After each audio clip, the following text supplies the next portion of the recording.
Good evening and welcome to the Beaufort County Board of Education business meeting of October 3, 2023. This meeting is being conducted via hybrid video conferencing and is also being live streamed by the county channel. In accordance with the new safety and security guidelines, bags, backpacks, and purses are prohibited by the public at the Beaufort County Board of Education meetings. Requests for public comments participation will be accepted between 5 and 5:30 this evening by sending an email with your name, phone number, and topic to Robin, and that's Robin with a Y, .cushingberry@beaufort.k12.sc.us. You'll receive a phone call during public comments where you'll be able to speak and address the board for a maximum of 3 minutes on issues within the board's domain. The forum is limited to 30 minutes. If you are in person, you may address the board for a maximum of 3 minutes on issues within the board's domain, and each speaker must fill out a public comment card. Please see the board clerk for a card. Requests for the second public comments will be accepted between 7 and 7:30 this evening in the same manner. The second public comments will take place prior to adjournment no later than 9 p.m. The second forum is limited to 15 minutes. In the event the board is not finished addressing all items listed on tonight's agenda, the board will reconvene tomorrow night at 6 p.m. to finish the agenda items. We now need a motion to go into executive session, and please read the reasons. Thank you, Madam Chair. I move that the board amend the agenda due to exigent circumstances pursuant to South Carolina Code annotated section 30-4-80A and add the following matter to the executive session agenda. Receipt of legal advice covered by the attorney-client privilege concerning a pending State Ethics Act complaint pursuant to South Carolina Code annotated section 30-4-70A2. Receipt of legal advice related to 2 settled legal claims and 2 pending cases covered by the attorney-client privilege pursuant to South Carolina Code annotated section 30-4-70A2. Employment matter, personnel ratification report pursuant to South Carolina Code annotated section 30-4-70A1, and adult ed homeschool report pursuant to South Carolina Code annotated section 30-40-40A4. The motion was made by Secretary Middleton and second by Mr. Earl Campbell. Any discussion? Mr. Smith? Can you tell us who will be giving us legal advice on these matters? Ms. Cartledge, Ms. Heiser, Mr. Matthews.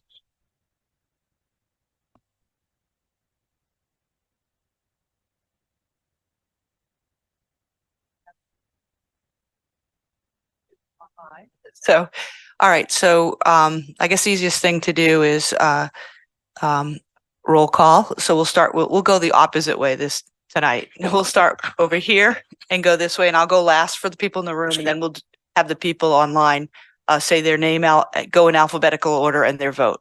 Point of order, Chair. I thought we were just doing that for that one meeting because there were a lot of people online. What's the process? Is this going to be the new process of the meeting now? Because we only have 2 people versus everyone is here. I think that this takes a lot to do roll call the time that it takes versus everyone saying aye or, versus. So what from here, what's going to be the process? Well, this is what I suggested for tonight. It seemed like a lot of the board members liked it, and you're prolonging the meeting right now by questioning how we're going to vote. I'm just trying to get a clear understanding on what will be the process moving forward, or what's the process. I don't know. Okay, thank you. That's fair. So you don't know. Thank you. Appreciate that. You're welcome. All right. Middleton, aye.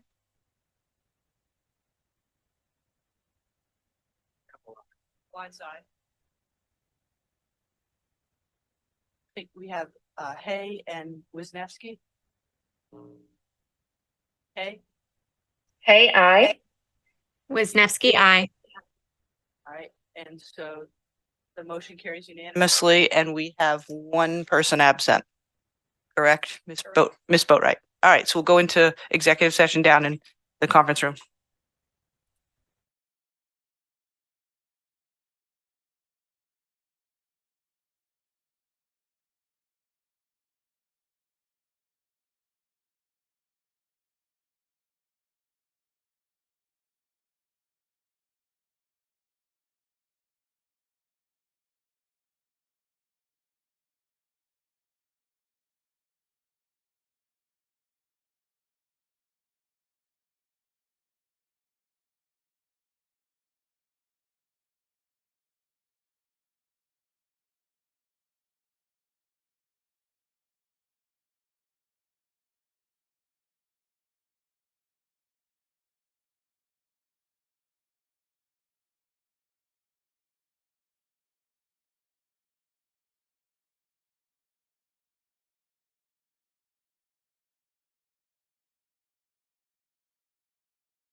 Good evening and welcome to the Beaufort County Board of Education Business Meeting of October 3, 2023. This meeting is being conducted via hybrid video conferencing and is being live streamed by the county channel. The board was just in executive session, is now back in public session, and do we have any action as necessary or appropriate regarding matters discussed in executive session, Madam Secretary? Yes, ma'am, Madam Chair. I move we approve the superintendent's recommendations for employment listed on the September 1st, 2023 through September 30th, 2023 personnel ratification report.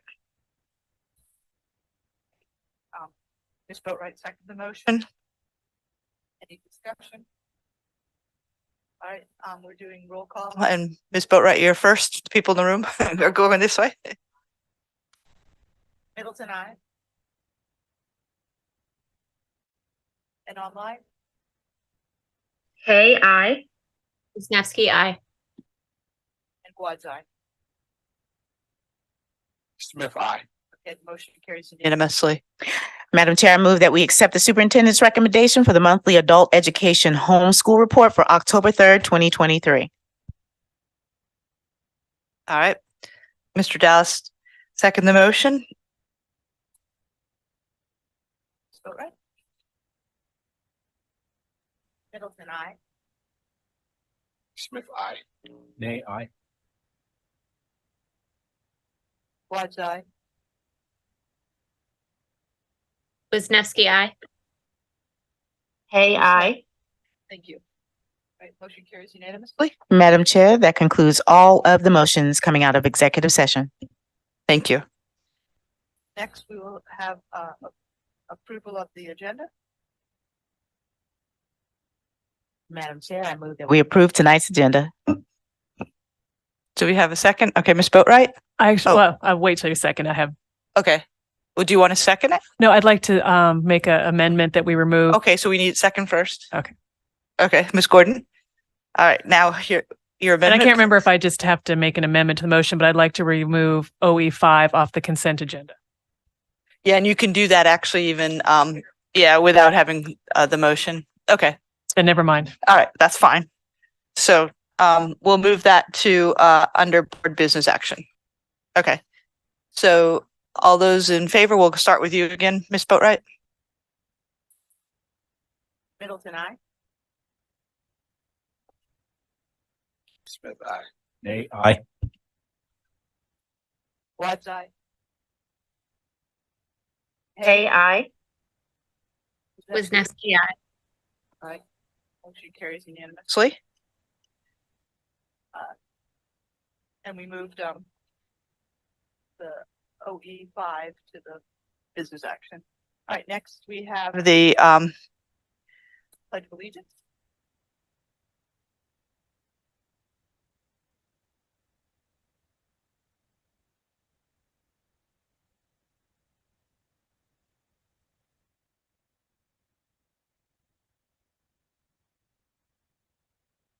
We'll have a moment of silence.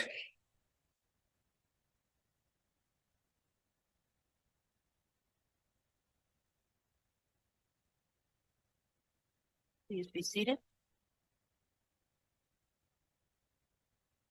The media has been properly notified.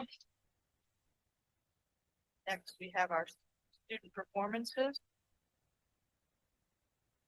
We have two performances tonight.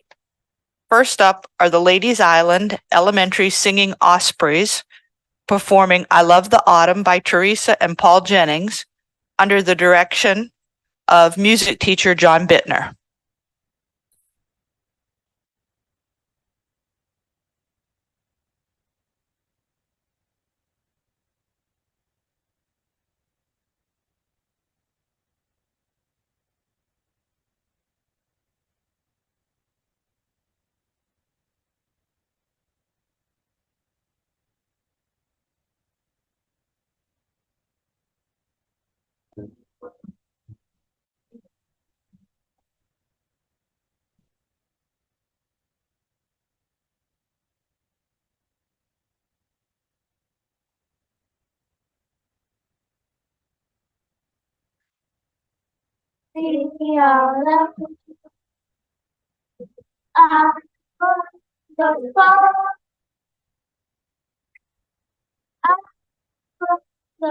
color.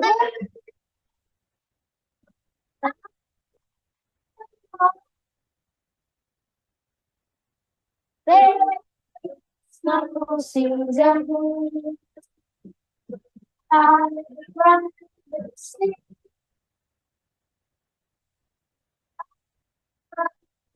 Yeah, it's the reason for me. Just look at the orange. Just look at the gold. Just look at the yellow.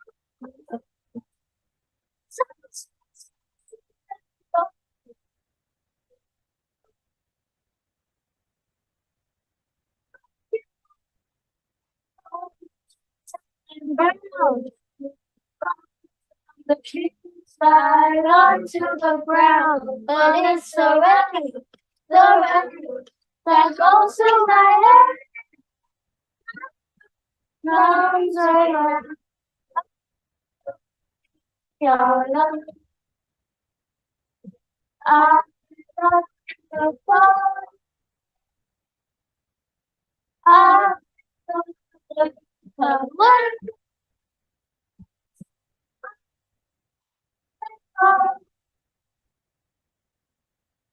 There is no season. I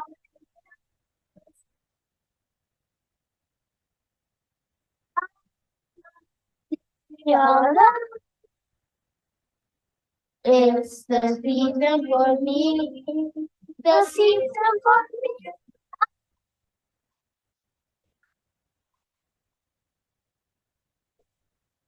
Season for me.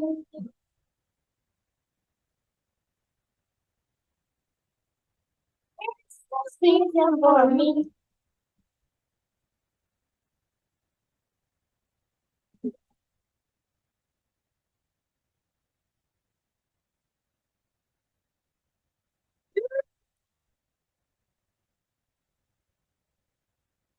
Beautiful. Thank you very much. For our second performance, the board asked the audience members to join us. We're going to the courtyard behind us outside for a special performance by the Battery Creek High School Band. And they're going to be performing Pretty Brown Eyes and Before I Let Go. And band director Roderick Willamus will tell us about an exciting opportunity for the Creek Band. So please come outside.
just want to let you know that we are traveling to Chicago this Thanksgiving.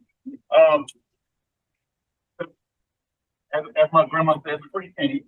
So it is expensive for the kids. It's $7.15 per student. So if you don't hear anything else, just remember $ BCHS Bank. That is our cheapest refuge. So if you feel like helping, please do. All right. Again, $ BCHS Bank. Okay. We appreciate everything that you're doing for us, and we would love to do these 2 songs for you and get out of your way. All right. Thank you for having us. Let's go. Let's go.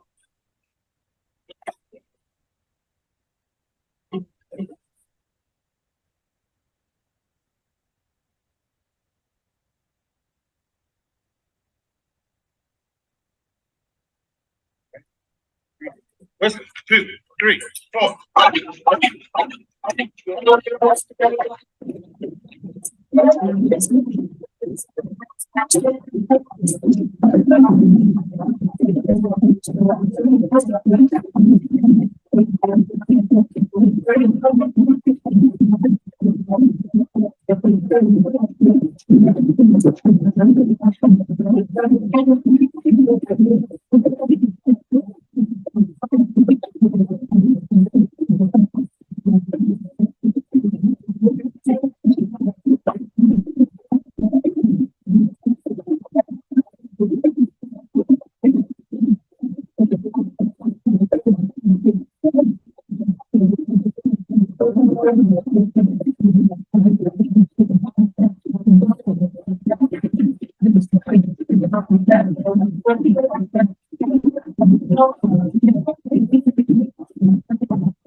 Three, 2, 3, 4.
bad for you. Okay. Dollar sign PCH that bad. Thank you all.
All right, we had two fine student performances. We're now to the points of celebration, Dr. Rodriguez.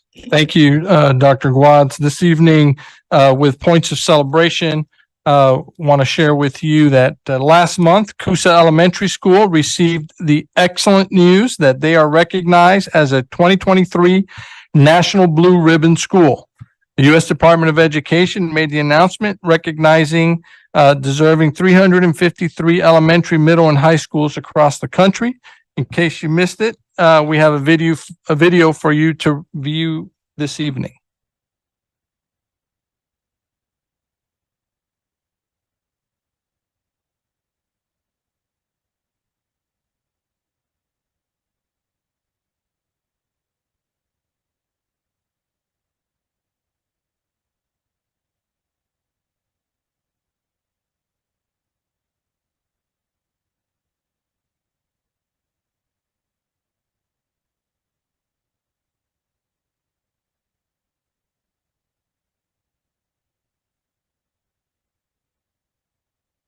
Blue themed celebration. Coosa Elementary School is having some fun after being named a 2023 National Blue Ribbon School by the U.S. Department of Education. Educators decorated the building and are giving students some treats. Today, when the students arrived, we had balloons at the bus rider area and ribbons, as well as at the car rider area. We have a huge display of cupcakes. We took an aerial photo of the school to commemorate this moment. We are so excited. When the school found out they received the award, administrators recorded this cell phone video as they rode through the hallways announcing it to teachers and students before playing a recorded message from the state superintendent. The National Blue Ribbon is a highly selective award. It recognizes schools for overall academic performances and progress in closing achievement gaps. Back when COVID was a thing a few years ago, we really sat down and refined our practices, looked at resources, filling in the educational gap of our students. And over the last 4 years since COVID, we have truly pushed forward academically in our subject areas, which I think is a huge reason why the State Department nominated us for this award.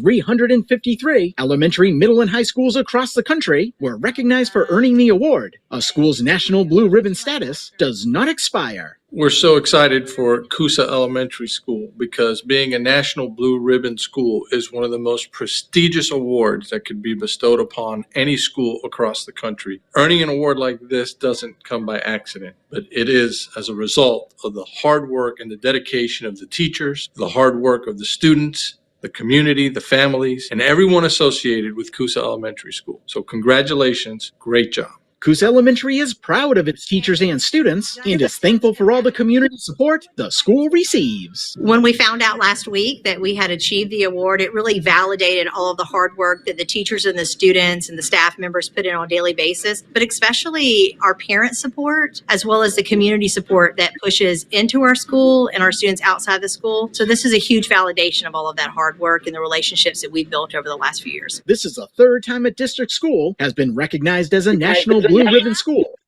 Elementary achieved the honor in 2013 and Beaufort Elementary in 1999. At Coosa Elementary School, Ron Lopes, Beaufort County School District. There you go. The National Blue Ribbon is a highly selective award that recognizes schools' overall academic performance and progress and in closing gaps. Among the state's highest performing schools as measured by state assessments or nationally normed tests, National Blue Ribbon schools serve as models of effective and innovative school practices for state and district educators and other schools throughout the nation. Congratulations to Coosa Elementary Principal, Mrs. Melissa Pender, and the entire Coosa Elementary staff, students, and families for achieving this honor. And I know that Ms. Pender is back there. I'm going to ask you to come up here, please. And if you just hang out right here by this microphone for a minute, okay? As she's coming up, I want to move into our second points of celebration this evening, and that is the District Teacher of the Year. Each year, a selection committee of district staff and community members has the arduous task of selecting the District Teacher of the Year.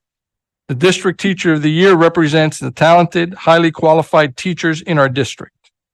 Becoming District Teacher of the Year is a three-step process that begins when school-level Teachers of the Year are selected in the spring. Those wishing to compete for the District Teacher of the Year submit detailed applications by the end of July. After that, a selection committee consisting of parents, former educators, and community leaders from across Beaufort County review the applications and rate them using a numerical scoring system. The 5 highest scoring applicants are named as finalists. In the last step, at the district level, the finalists are interviewed by a separate review committee, again composed of judges from across the county. The judges score candidates based on how well they respond to questions about their teaching methods and their current education issues. After those interviews, the panel selects the District Teacher of the Year, and that person represents Beaufort County in the South Carolina State Teacher of the Year program.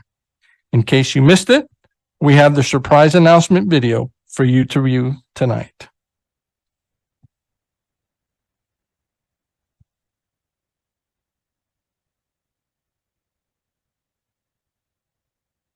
The 2023-24 District Teacher of the Year is April Bryant. Celebrating the Beaufort County School District's Teacher of the Year, Coosa Elementary School's April Bryant received a standing ovation as she was announced as a 2023-2024 District Teacher of the Year during a ceremony on Hilton Head Island. I was not expecting it. I am among some of the most phenomenal teachers I have seen in my life, in my career. And I was very, very shocked that they called my name, but feeling beyond blessed that it was me, because it's such a beautiful platform to represent Beaufort County schools. The 5th grade teacher is excited for the honor and is very thankful for everyone who has helped her become the teacher she is today. You know, I think so one of my favorite sayings, hard work pays off, dedication, and not just the dedication that I have, because I did not just win this award. It was the people that supported me, that guided me, that taught me how to be the teacher I am today, that share this honor with me. It just means that I have an opportunity to share my energy and my enthusiasm for education with a larger audience now, which I'm very excited about because I love what I do and I love to share my ideas with others, and I love to learn from others as well. So together, I think we're going to have a pretty amazing year. Mrs. Bryant loves being in the classroom and helping her students as they learn. You know, on your worst day, you can go into a room filled with children and it's so spiritually uplifting. You know, we each come from different backgrounds, different places, but together, you know, we form and grow together as a community of learners and a family. And each year, that's what I look forward to every single day, is going into my classroom, my family, my world with my kids. And I shouldn't just say my, it's our world with the kids, but it's just such a special component of being a teacher. Mrs. Bryant's principal isn't surprised she was named Teacher of the Year. Mrs. Bryant is an individual that was born to be in this profession. She is student-centered. She consistently shares her craft with other teachers. Her classroom serves as a model for others in our district. We are so happy that she's been recognized with this honor today. During the ceremony, every school's 2023-2024 Teacher of the Year was recognized. On Hilton Head Island, Ron Lopes, Beaufort County School District. It is my pleasure to introduce to you tonight our 23-24 District Teacher of the Year, Miss April Bryant from Coosa Elementary School. And as she comes up here,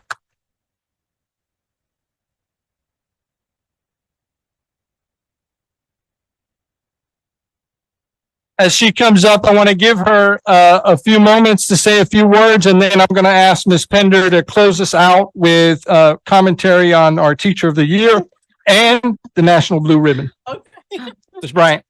Hello, thank you so much for this honor. I'm very excited to have this recognition and very eager to start working with the other teachers across the county so we can really unite and come up with some phenomenal ideas to support Beaufort County students throughout this year and into the future. Thank you very much. Stay right here. And if you wonder if that's her level of enthusiasm, that's her level of enthusiasm every single day when she walks in. That was not an exaggeration in the video. She walks in every single day ready to serve kids, and it's never enough. She never has enough. It's always, what can I do more? What can I do better? How can I share my craft? She stays after school tutoring for free for our kids, anybody that wants to stay. She's constantly looking for classes that she can take. Letters training came out, you know, that's for K through 3. And she said, can I take it too? Because somebody in my 5th grade class is going to need it. Yes, you can take it too. She truly was born for this profession, and we're glad we have her. She's never going anywhere. Nobody can take her. Thank you. National Blue Ribbon. Wow. We were, I'm going to do a little funny about this. I received an email from the State Department and it said, you've been nominated of one of 5 schools in the state of South Carolina. And, you know, fill out this and turn in your application.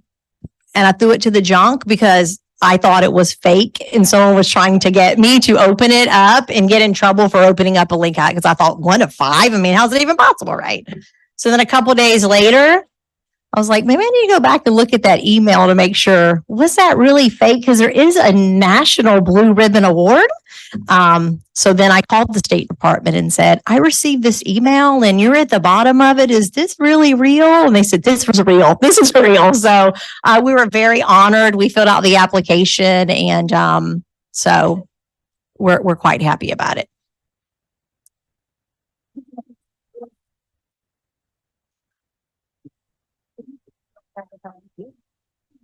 Get Molly to get it. Sure.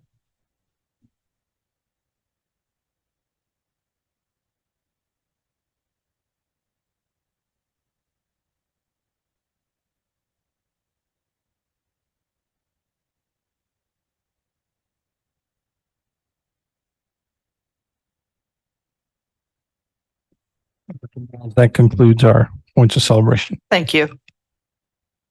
Next, we have first public comments, and the board has directed me to read this statement at the beginning of the session. Whereas, in order to better ensure the safety, security, and good order of its school board meetings and allow all citizens a fair opportunity to participate in public comment, Beaufort County Schools Board Governance Policy GC2 23-4, Adherence to Public Participation's Paragraph B, states that, quote, Should a participant fail to abide by the reasonable directives of the board's or committee's presiding officer, the board or committee may prohibit the offending speaker from participating in future public comment sessions for a period not to exceed 6 months, unquote. So we have several people who will be commenting in person tonight. Here we go. You won't find yourself trapped in the frustrating somewhere between the next 6 hours routine. And then we will take those that are going to participate remotely. So we ask that you come to the table and chair that's in the aisle there by the audience seating, and speak into the microphone. You have 3 minutes, and there'll be a visible and audible timer, and you may not yield your time to someone else. And I'll introduce everybody and what their topic is on their card. So first up, we have Robin Liebenberg, and she will be speaking about school library policy.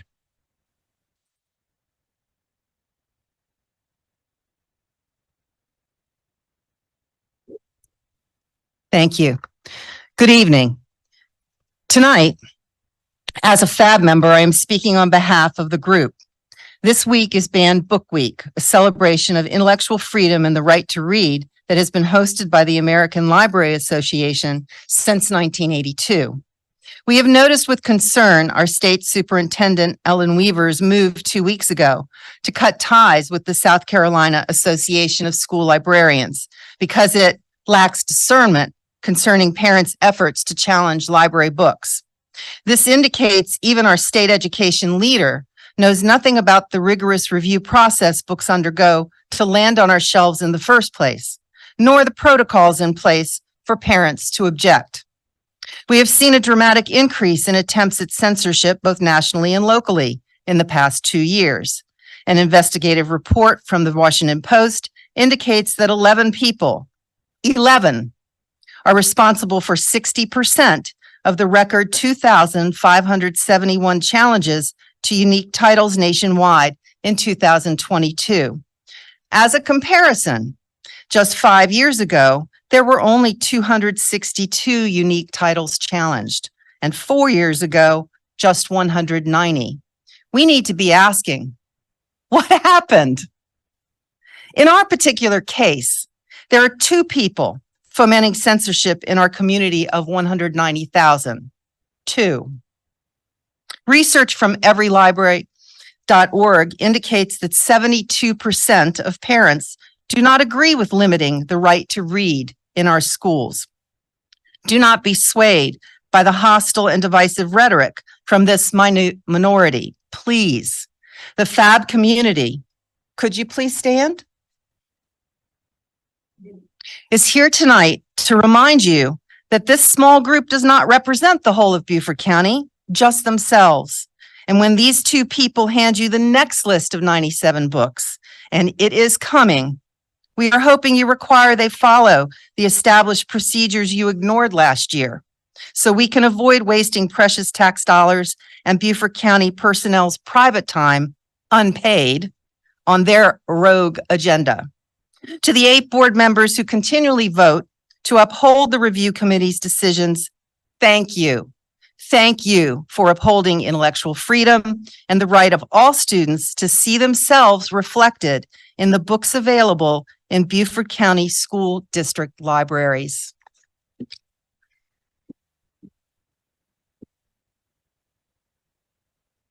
Next, we have Mike Covert. His topic is the book review end process.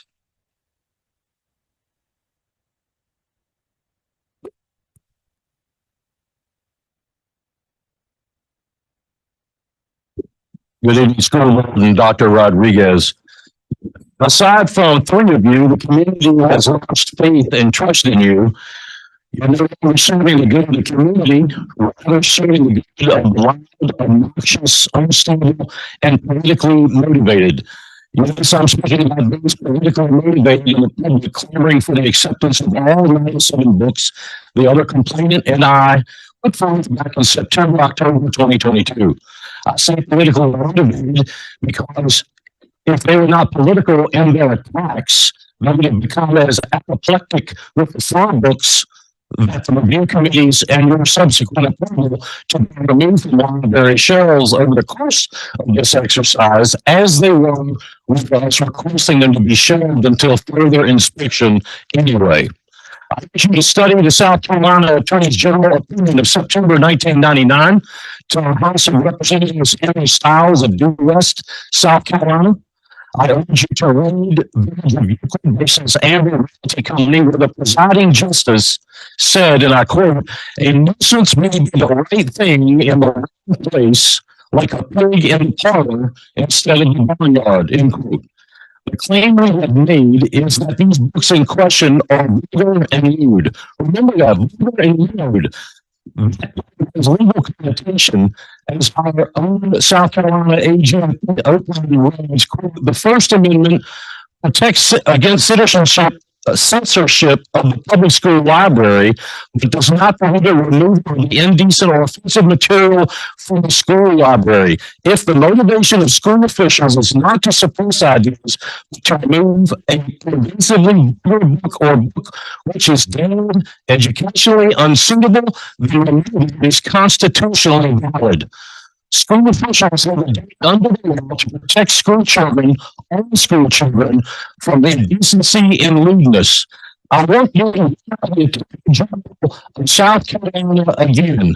School officials have a duty under the law to protect school children from indecency and lewdness. Running short on time, I'm going to read something too. Which you're going to talk about tonight.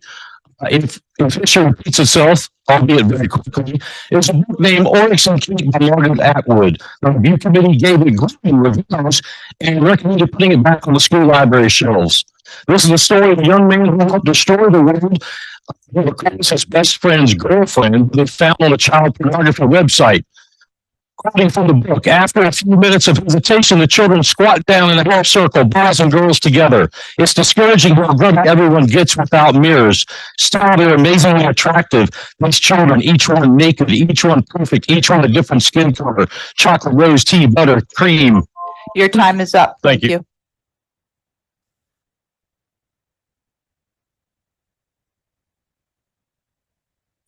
One of the board members participating remotely said that if you get your mouth too close to the microphone, it's hard to hear online. So if you have the mic close to your mouth, but don't also speak very loudly, it will bring up your voice. So next up, we have Ivy Zalai, and her topic is damsel.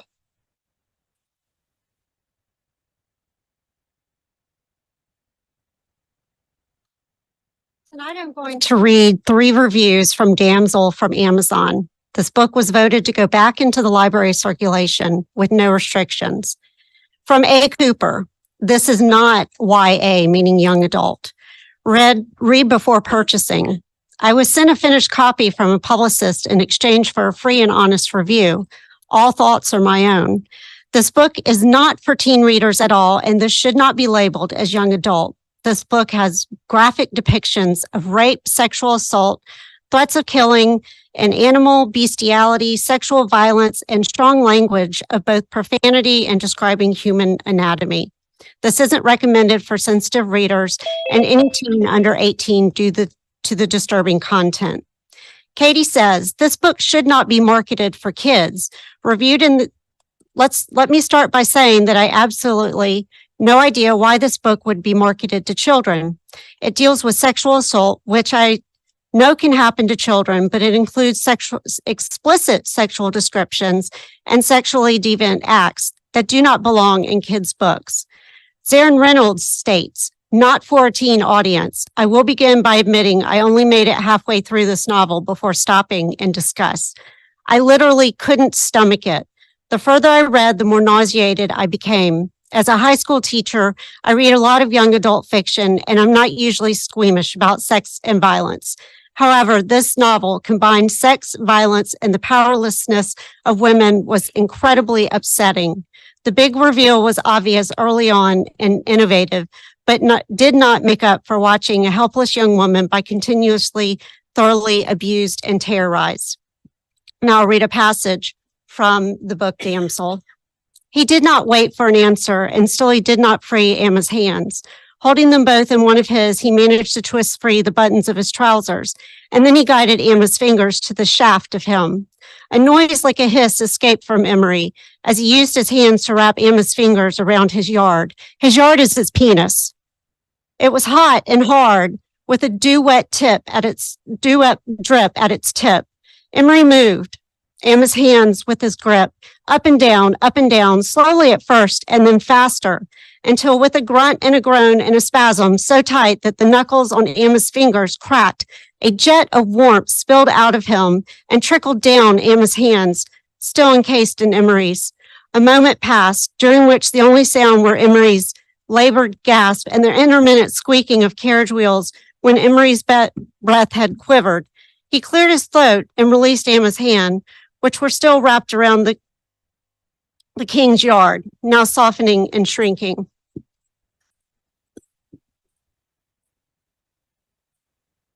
And I'm going to run out of time. Thank Yes, you. you are. Thank you. Next up, we have Patrick Good. Topic, Banned Book Week.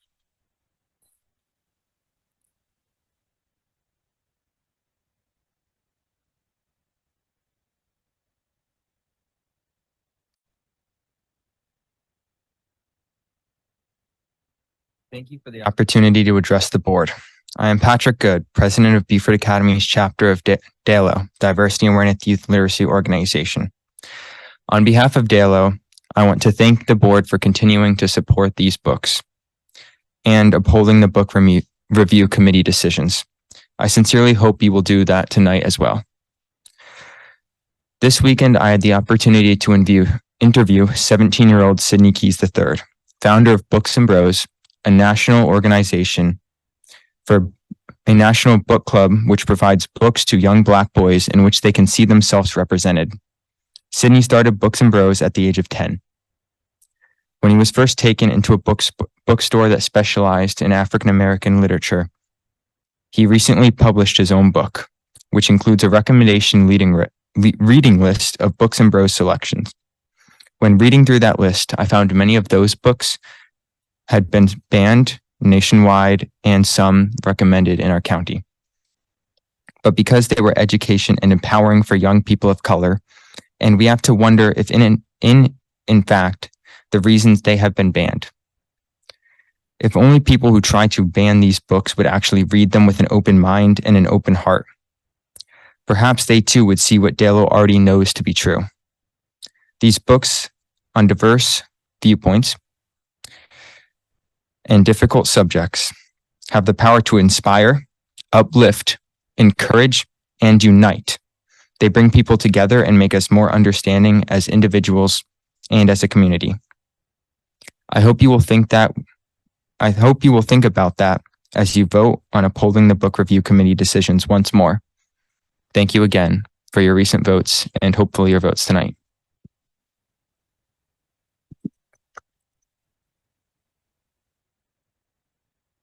Next, we have Susan Boyd. Topic, book ban policy going forward.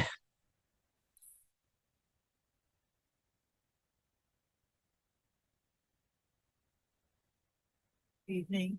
I'm Susan Boyd and I live in the city of Beaufort. Thank you for entertaining my question, which is, what is the school district's policy going forward should there be another list of books presented for removal? Is the board going to follow established policy?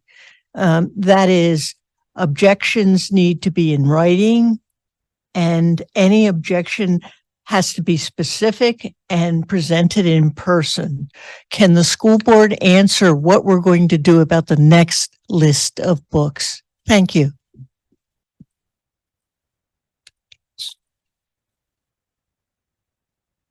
We will now go to the commenters by phone.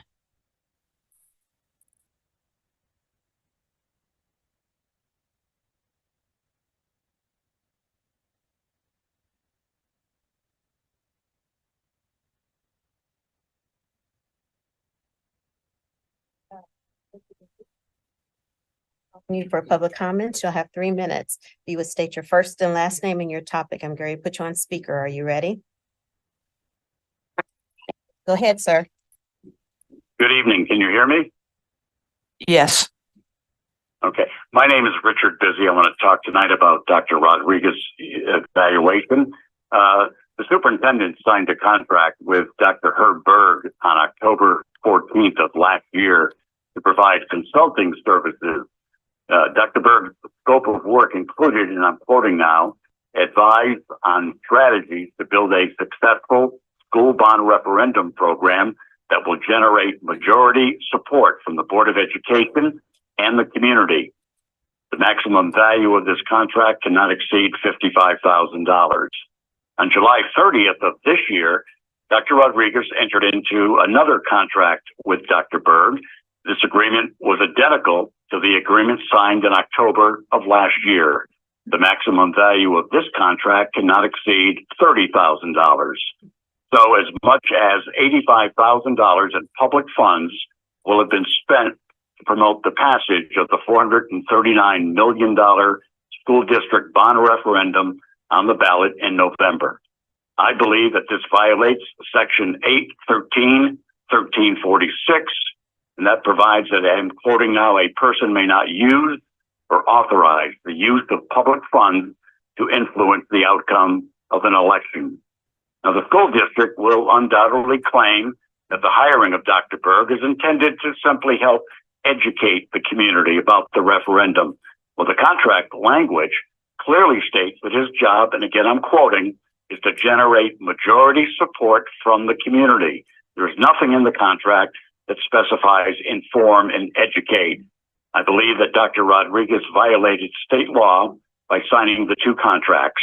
And because of that, I want this school board to know that I have filed an official complaint with the State Ethics Commission. Dr. Rodriguez is one of the most highly paid superintendents in South Carolina. It's about time that he does his job. He did not need or require Dr. Berg's assistance. If he really did, perhaps he's not fit to be the superintendent. And finally, Dr. Rodriguez complained to the Ad Hoc Results Committee just last week that he was the only one in the district accountable for the dismal South Carolina Ready test scores. I guess he doesn't want to be held accountable for the referendum results either. More than likely, that's why he hired Dr. Berg. The buck stops with Dr. Rodriguez. It's wrong, it's unethical, and I trust the State Ethics Commission will agree with me. Thank you for listening.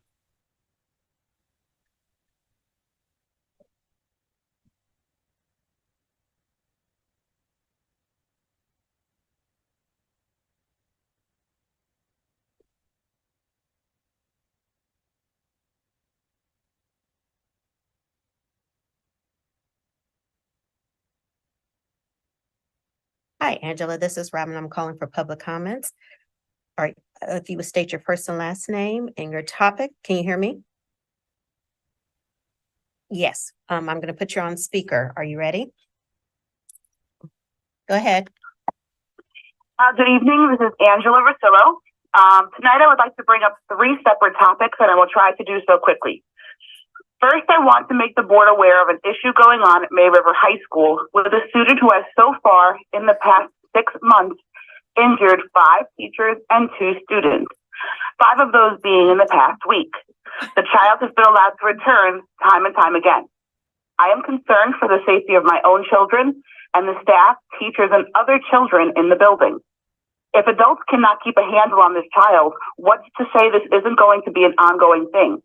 Children and staff alike deserve to feel safe in their schools. This situation is clearly not safe.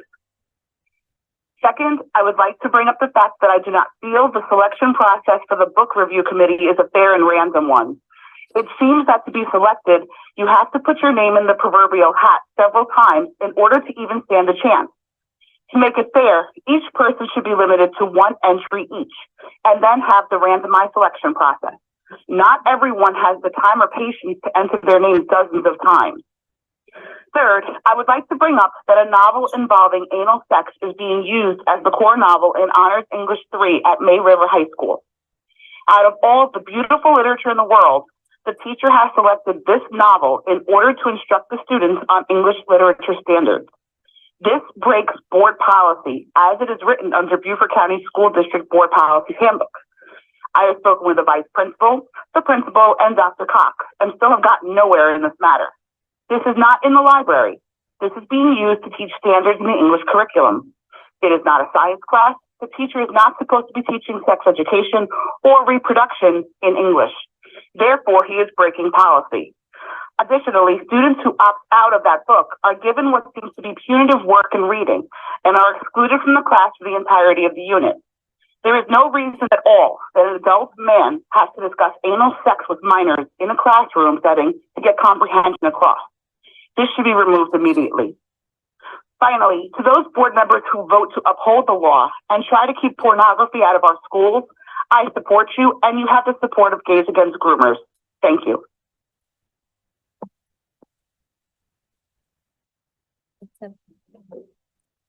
That concludes our public comments, the first session. October is Breast Cancer Awareness Month, which is about getting women access to the education, screening, and support they need when they need it. During a woman's lifetime, 1 in 8 women will be diagnosed with breast cancer. So please take action, get involved, and get screened. The board and school district invite the public to join at a ribbon cutting ceremony and tour tomorrow at Hilton Head Island Middle School. $31.1 million in 2019 referendum funds were used to add and renovate and improve landscaping, parking, lighting, windows, doors, courtyards, the locker room, gym, auditorium, and a 9,500 square foot classroom wing, which includes STEM classrooms, was added. The board thanks the generosity of the taxpayers and hopes you are able to join us tomorrow at the school at 1 o'clock, and you'll be able to get tours of the building during that ceremony. Next on our agenda, we have the committee reports. And first up is academics with Chair Chloe Gordon.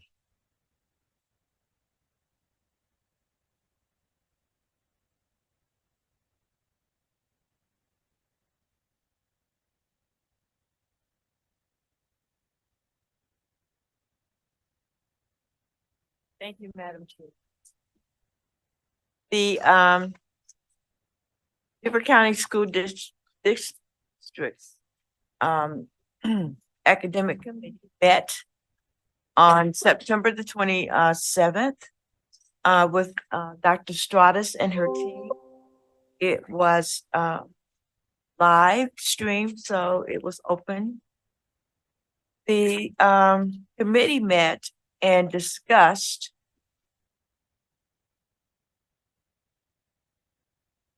the social studies AR1 IS-10, the arts education IS-12, music education IS-13, world language IS.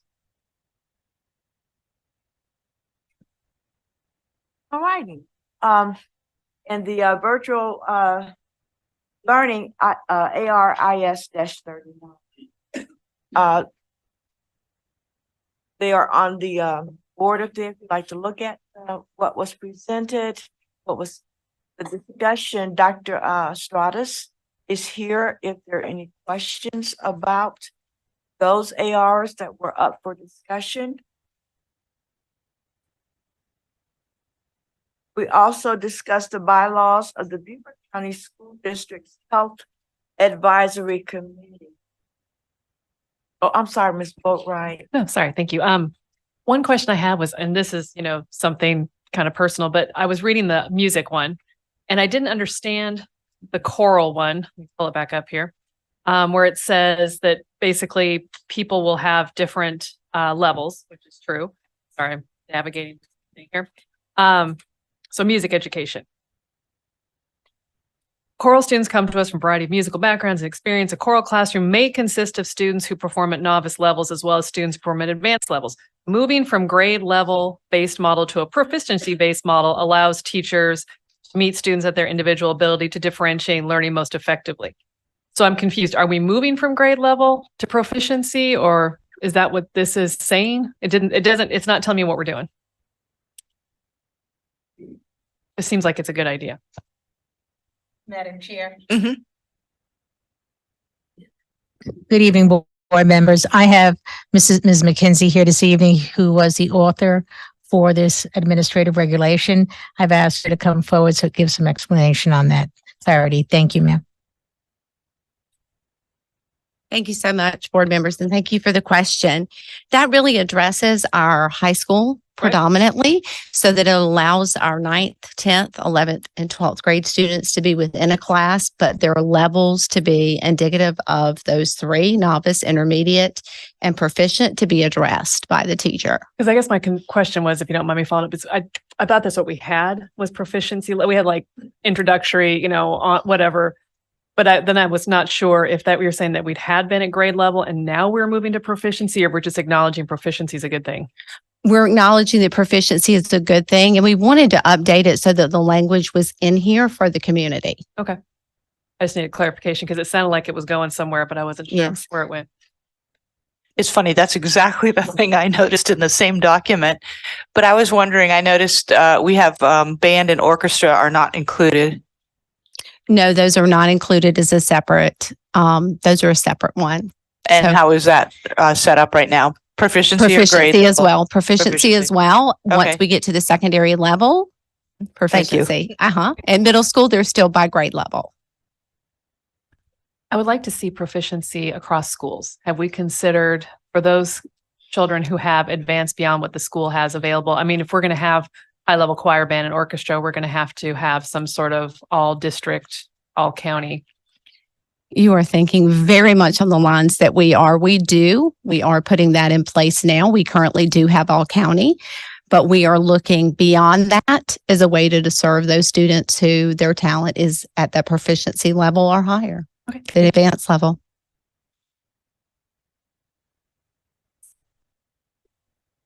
Thank you. All right, next we have the bylaws for the Beaufort County School District Public Health Advisory Committee. There is an advisory committee membership form for parents, students, and educators. And there is a membership health advisory committee that we need to form as well. Dr. Stratus can answer any questions that you may have on this. The form itself, we've been looking at getting it up on our website, I think by October 9th, but we may have to extend that. Any questions? Yes, ma'am. Go ahead. Go ahead, Mr. Dr. Scott, so I'm just informing this committee. Can you give us a little background just for the public who may not know have been to our meeting, and to tell us the process of doing this, if you would? Thank you. So thank you, Mr. Smith. And I'll give some clarification with regard to the form and the timeline with that as well. This committee is part of South Carolina Code 59-32-30. I'll just give the purpose of this from the language of the law. Local school boards may use instructional units made available by the board, meaning the Board of Education, that is the Board of Education of South Carolina, pursuant to 59-3220 when it comes to health education. The additional use of materials outside of what is published from the state or adopted by the state is to go through committee. And this is a board committee that would be constituted of 13 individuals. Academic committee's purpose will be to bring the academic or the instructional materials to the Health Advisory Board for approval. The JOT form that is developed is in order to have those individuals who are interested at sitting on this committee. And please, if I may share what constitutes the membership. It is 2 parents, 3 clergy, 2 health professionals, 2 teachers, 2 students, one of which must be the president of the student government, and then 2 other persons who are not employed by Beaufort County School District. The terms are for 2 years. And through academic committee, we will bring forward materials should they be, as we've done with textbook adoption, but it will go through academic committee to the health committee. And then the health committee, which is managed by the board, will approve or bring the recommendation to the full board for approval. The JOT form allows those who are interested to upload their letter of interest as well as their resume. All applicants will be sent actually to Mrs. Cushenberry, our administrative assistant for the board, and then they will be reviewed through academic committee. Academics committee role will be to bring those, basically to break them down. Who are the clergy, who are the students, who are the parents, who are those interested who are outside of the school district, who are the teachers, to bring that information to the full board for your selection. Thank you for that basically stellar presentation on and educating us on that, Dr. Stratos. Thank you for that. Yes, sir. I took issue with the timeline. The deadline for completing the interest form is October 9th, and you just already said this evening that you don't think the forms are going to be even available online till October 9th or later. So can you tell us what the revised timeline is? So I think there was a mismention at that. So the form is posted. The deadline is the 9th, but my understanding that they're seeking consideration to extend that. And we're up to our chair for our academic committee. I don't want to speak for the committee because those are board members. But from my recommendation, I am open for whatever's the recommendation of the board, ma'am. Madam Chair, at this time, we have not looked at the extension because we need to make sure that we are in compliance with the state recommendation and to get the form out there. So I'll meet with the committee this week to make sure we get that we're okay with it. But the recommendation is the 9th of October. Yes, ma'am. So I would say, as an individual board member, that we're announcing it to the public at a business meeting tonight, and it is October 3rd. October 9th is Monday. So Saturday and Sunday are not business days. So we're giving the public 3 business days to submit a letter of interest and a resume. And I just think that's a little bit unreasonable. Like a week or 2 weeks. I'm not saying 2 months or anything like that, but I just think 3 business days when we're only announcing it now, even though you covered it in committee, this is the general business meeting. So that's just my opinion, and the committee can take that for what it's worth. Rachel? Thank you, Madam Chair. I'm getting some feedback. Sorry. Hopefully you guys can hear me okay. We can. We don't hear the feedback. Okay, wonderful. So my question is in regard to the selection process. Based on my reading of this, it appears that the academic committee will look at the nominees and they will create a slate that will then go to the full board. My question is how does approval of that slate work procedurally? Do we approve the entire slate of individuals? What if, we take issue with one of the individuals that is proposed? I'm not sure if that's clear here from the bylaws of that procedural issue. Madam Chair, may I? So I just want to bring forward 2 items that we could work at the extension on the recommendation of Mrs. Gordon. And secondly, I want us to recognize that these policies, these bylaws went to the policy committee last November, and they were brought to the full board later in November, and they were approved. I do have the same question for be as definitive as Dr. Wisniewski is putting forward. If we look on to the bylaws, page 2, Roman numeral 5, alpha B. The clarity of selection is not absolutely detailed there. Mm-hmm. And one of my recommendations would be if we, and again, this is a recommendation. I am not driving the board. I'm only making a suggestion. That definitive question should have been tighter within Alpha B in order that we could be clear at selection. Is it some type of rubric? Is the person, I'm only making a suggestion to us to be a little more definitive at Alpha B so that we don't have rebuttal and we don't have individuals questioning the why I was not selected. It is always best practice to land on the shoulders of someone else. And in this case, another district that is utilizing a rubric or some other item rather than putting yourself out there on an island. And that is just a recommendation that I'm bringing forward to our board, ma'am. Thank you, Dr. Stratus. One of the concerns, and I heard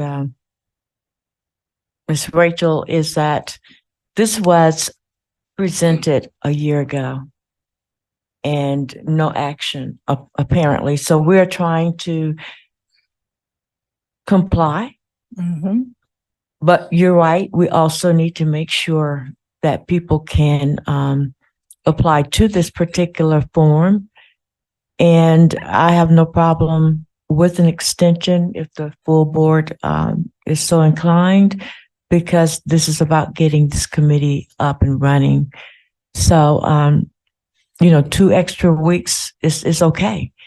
We'll just come up with a date and, let you guys know. Is that okay? We just take it back and get the date done and then make sure that we get this form out. We're a year behind. We're already a year behind. Thank you. Yes. I just want to have a question. Dr. Stratus, is that 2 weeks behind? Does that put you in any bind or within the state, anything?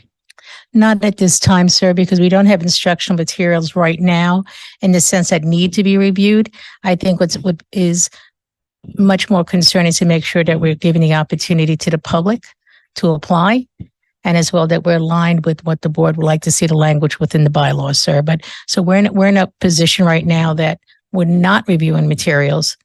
We're not having new standards coming forward. We're still using the materials that the state had provided.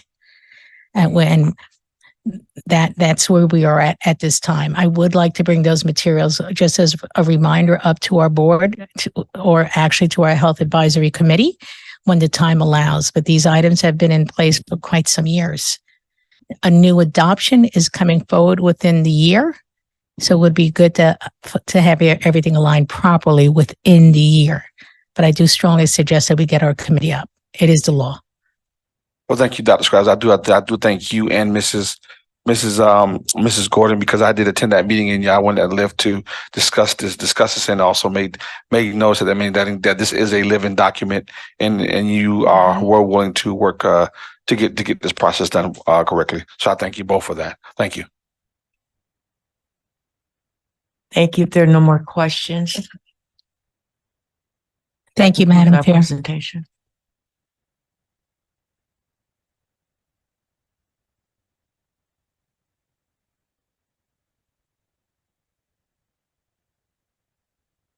Does that conclude your report?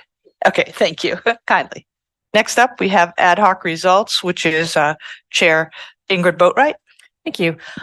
So the results committee met and looked at the 3 motions that were passed previously and made the adjustments recommended by the board to the upcoming superintendent's evaluation. The timeline for presenting that is we expect to have Dr. Rodriguez's book by October 23rd. We'll compile the data on October 26th, roughly, depending on everyone's schedule. And we would need to have a specially called meeting on Monday, October 30th to do his evaluation. There was discussion of adding it to the 27th work session because there's a convenience factor in that, but we have quite a full work session. So we decided to do that as a specially called meeting. Tentatively, we have set the time for 4 p.m. on Monday, October 30th. But if people have conflicts, let me know. We can adjust that time 4:35, but it'll be between 4 and 6. For the public and for new board members, we will go into an executive session. We will review the compiled results. Then we will bring in Dr. Rodriguez and go over that with him. And at the end of that, we will have a statement to be made to the public. The next meeting of the ad hoc, so basically that puts a wrap on this portion of ad hoc results committee for this evaluation year. what has come up is that we need to have, if we're going to make any changes to the evaluation for the next year, we need to get that criteria nailed down sooner rather than later. So we are going to have a meeting on Friday and with Ms. Gordon, Ms. Hay, and myself. And I need to take a moment and say that there were 4 of us at the results committee meeting. And I thought it was a great representation of the board. We had Mr. Campbell, our most experienced board member, Ms. Gordon, who has been on the inside of many of these evaluations and can really give us that internal school perspective, which I do not have, and Ms. Hay, who's a parent and a business owner. So it was a very good committee. I'm hoping we're going to continue that. What we're hoping to accomplish at this Friday meeting is a discussion of what we can bring to the board. I'm hoping that will make it onto the agenda for the work session to talk about what adjustments this board might want to make so that we don't find ourselves in the situation of feeling like we want to make changes, but too much of the year has gone by. So that will be Friday, October 6th at 11 o'clock. And like I said, hopefully that can make it onto the agenda. I know we've got a lot to talk about on the 27th. That concludes my report.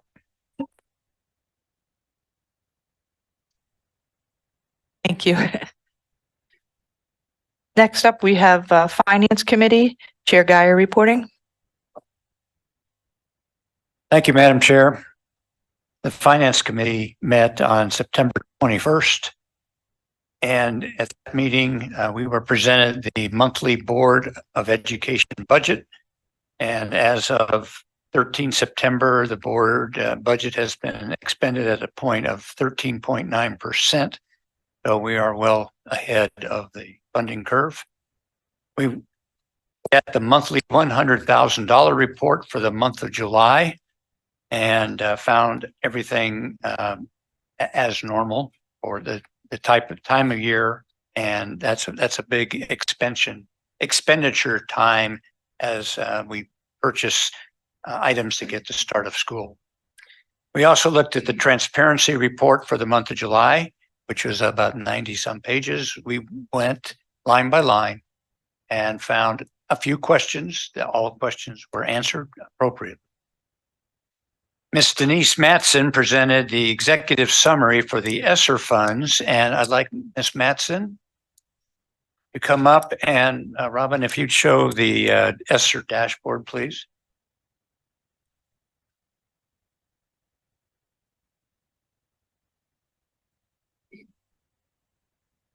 Thank you, Ms. Matson. If you go ahead and give the board a summary from the dashboard, please. Certainly. Thank you. Good evening. Good evening. As you see this dashboard, and it is accumulative over time, the last few years of our ESSER grants. This is lagging data. This is end of August data. We already have closed for September, and you can see that we were at 99.9% spent in ESSER 2. As of today, that is completely spent. So overall, it's 78%. And we do expect to be spending the entire grant by the end of September 30th, 2024. And you can see on the summary, too, that we do have the largest areas of expenditures. And you can see that we had educational software on there. That's starting up school. We were doing renewals for that. Some HVAC replacements, as well as professional development. We still have some payments coming for that for Summer Institute. We have our salaries of master teachers, interventionists, and then you'll also see we did have we had the indirect cost was paid. That's a quarterly payment that we see that when we actually do our claims. So you don't see that one very often. So a total of $2.1 million spent in August.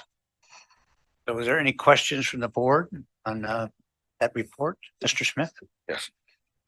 In terms of the software purchase, what was the process to that?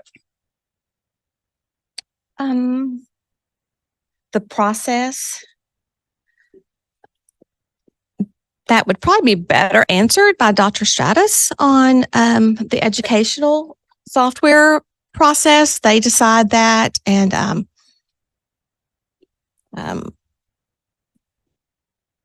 sorry about that.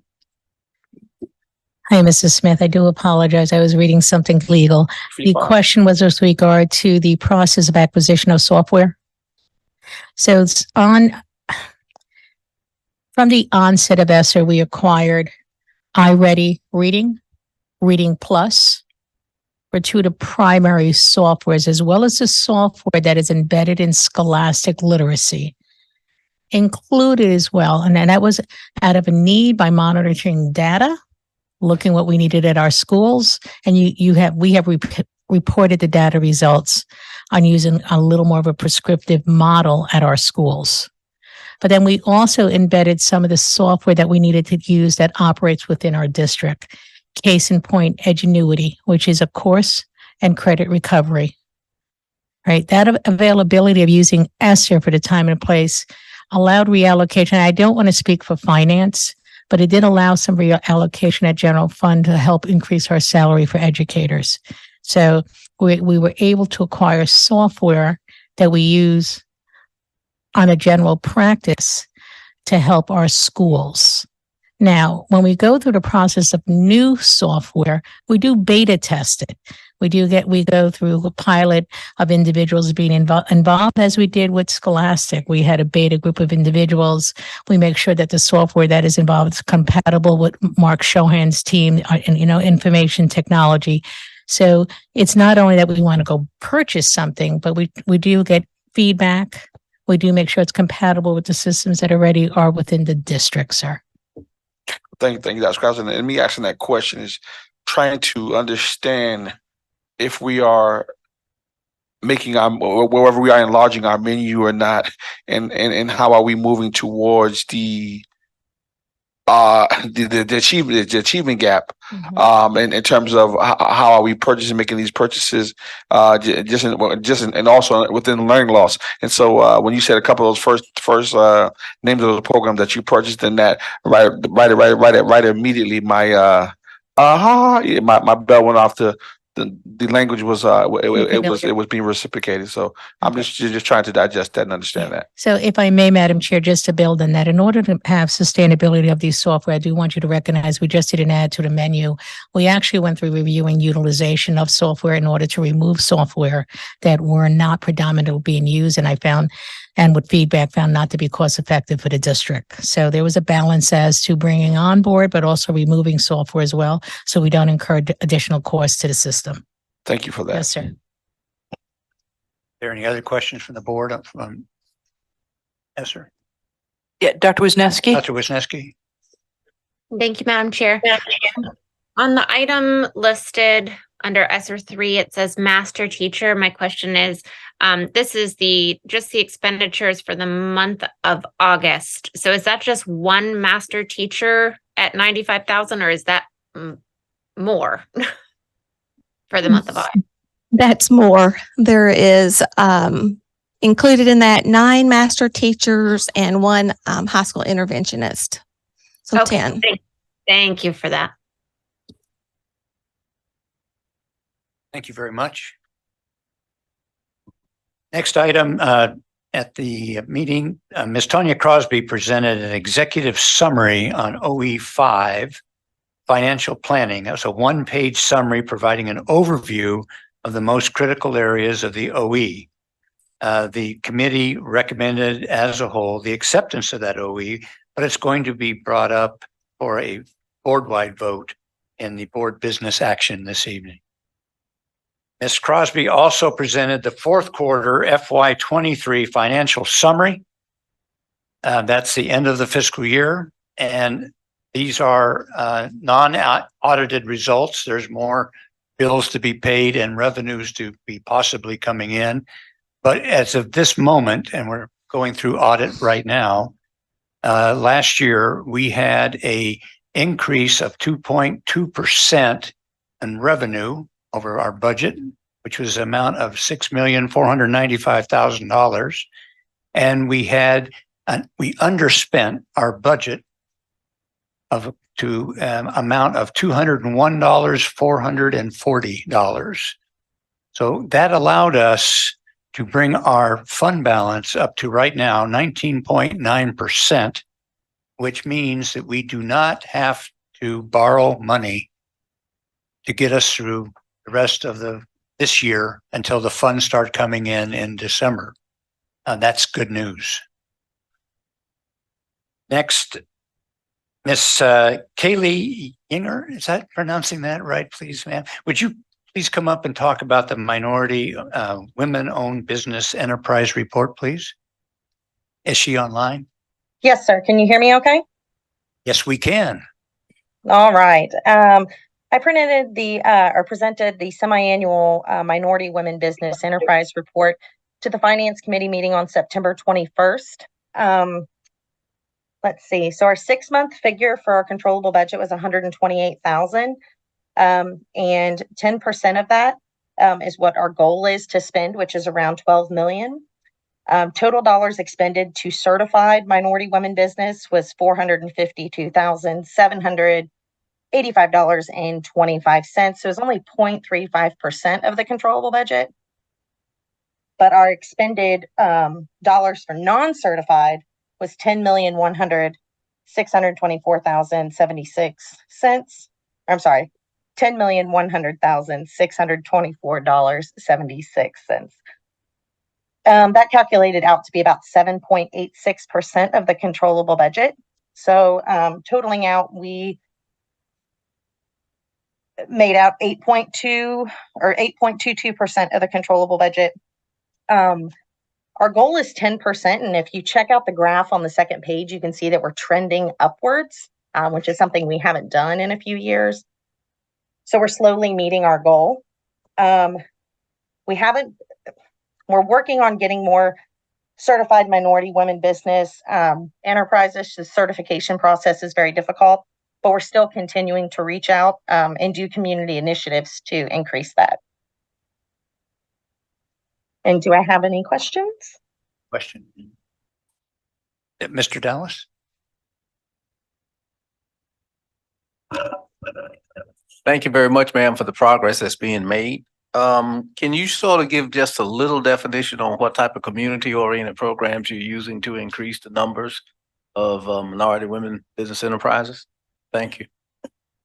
Yes, sir. So on our website, we actually have a vendor handbook.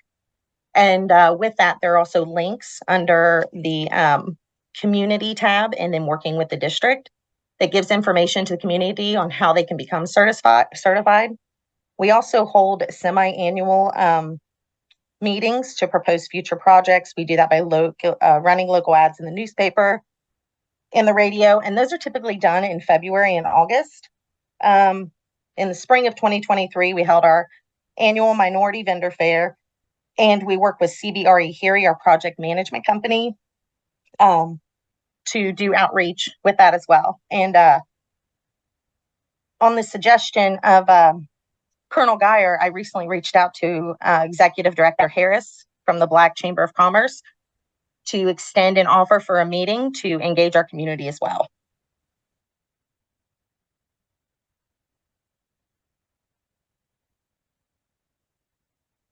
Just would like to say that it's on.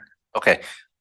Thank you for that, ma'am. Really appreciate that. And I think with Director Harris in position, I think there'll be a lot of energy to actually execute on some of the plans. And so I'm sure with your partnership, this area will continue to grow. Thank you. Yes, sir. Thank you. Thank you. If there's nothing else, the next Finance Committee meeting is scheduled for October 12th, beginning at 2:30 p.m. That concludes the Finance Committee, Madam Chair. Thank you, Colonel Geyer. Next up is your operations report. Yes, ma'am. The Operations Committee meeting was held on September 25th. And it started off with Mr. Rob Corbin presenting an executive summary on projects from the referendum and 8%. Mr. Corbin online? I am. Good evening, board members. Per Mr. Geyer's earlier request, I'm going to focus tonight's construction updates on 2 topics. These topics are the additional asbestos abatement at Robert Smalls, and the second one is the remaining referendum funds and program contingency. In the materials for the September 25th OCM, There was one project with yellow traffic lights that appeared in the report. This project is Robert Smalls International Academy. It's slides 6 through 8 in the materials. The yellow traffic lights are associated with the demolition phase, and that previously unidentified asbestos has now been confirmed to be present in the exterior walls of the old facility. This asbestos must be properly removed and disposed of and will require a new permit, additional time, as well as funding. The permit request was submitted last Friday on September 29th, and we're hearing from DHEC that their review and acceptance of that permit is estimated to take right around a week. So we should be receiving an update on that next week. The full analysis of the additional time and funding that's going to be requires receipt of the GMP proposal from J.E. Dunn, our contractor on the project. J.E. Dunn is working on their GMP proposal, which is scheduled. We heard today, this afternoon, that they believe that they'll be able to provide that to us early next week.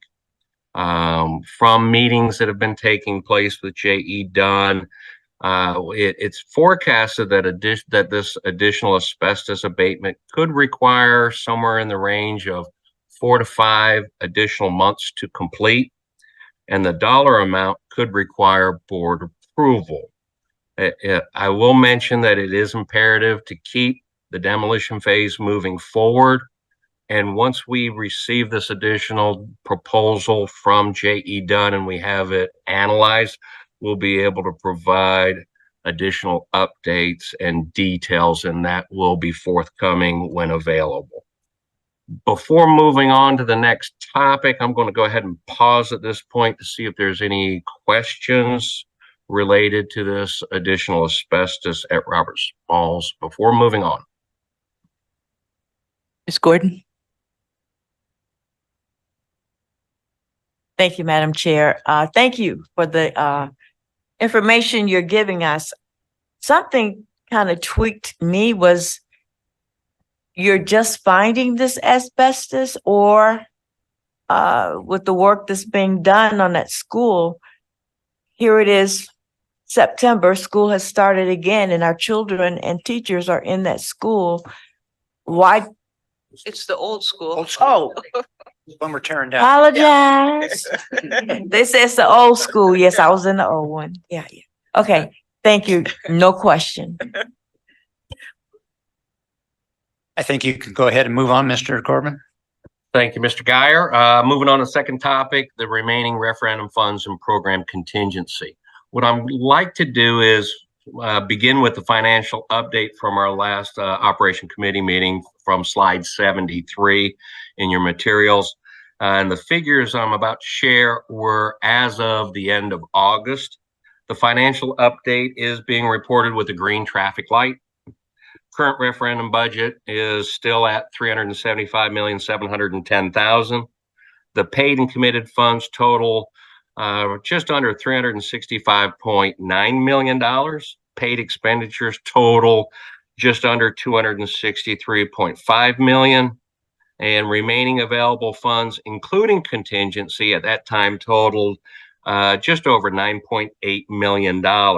Contingency activity in the month of August included the return of almost $350,000 and the use of just over $1.9 million.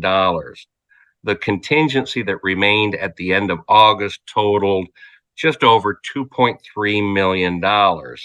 And at the Operation Committee meeting, I did report that the most current analysis of those remaining available funds and the remaining scopes is still forecasting that soft landing that I've been speaking of, where funds will remain after closing out all of the referendum program.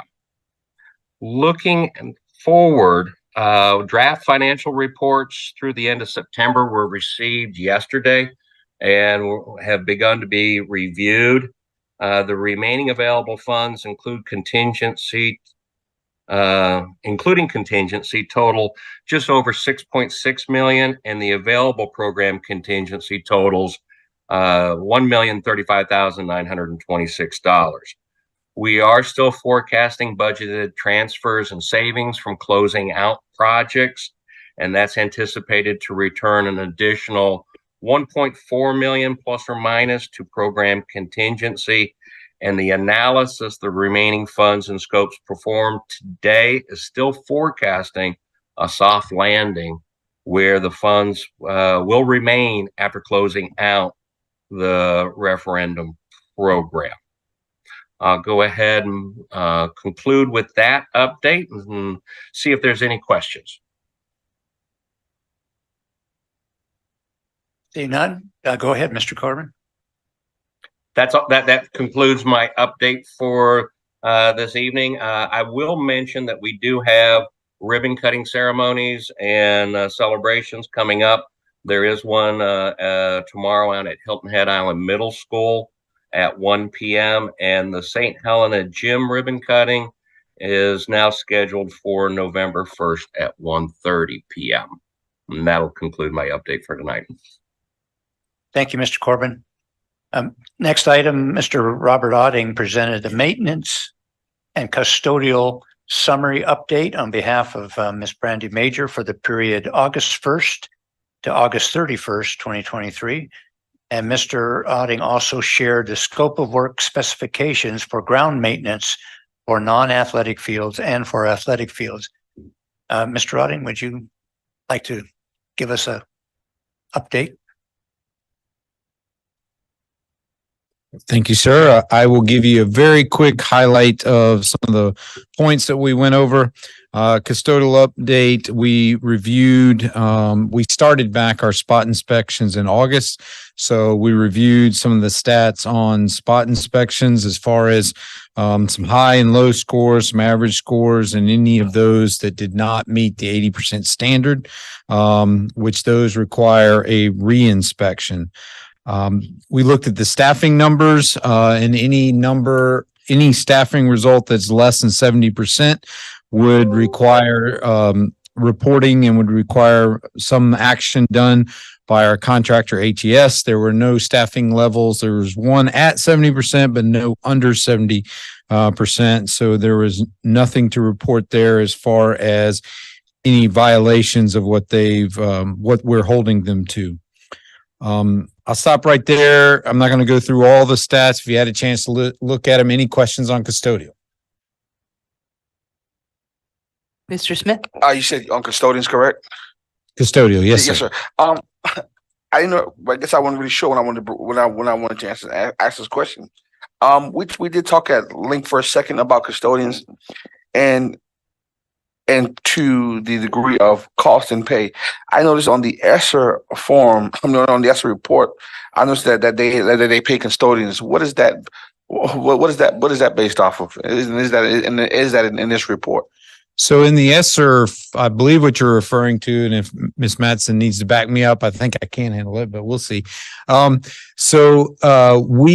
supplemented some of the elementary schools that only had the smaller elementary schools that only had one custodial staff member during the day with an extra staff member so that they would be able to do more cleaning of touch points and things of that nature. So what you're seeing as far as ESSER funds was an additional day staff member at some of our smaller elementary schools.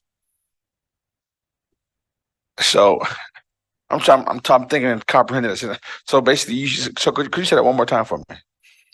So we used ESSER funds at small elementary schools where they had only maybe one staff member there during the day to have an additional staff member. So the whole purpose of that was to add additional cleaning of touch points and things of that nature. And actually, we hope to continue that after ESSER because those schools, I would say, have really appreciated that additional staff member there. But that's what the ESSER funds were used for as far as custodial. Kind of concerning, but also within that, I'm wondering, is this a recurring? Is this only for the month of August? I mean, is it only for the month of September? I mean, of August? Oh, no, that's been going on since early on in ESSER. So and we hope to continue that after the ESSER funds run out, but we haven't gotten there yet. So, and apparently that was not in the contract part of the contract when we negotiated the contract with the company.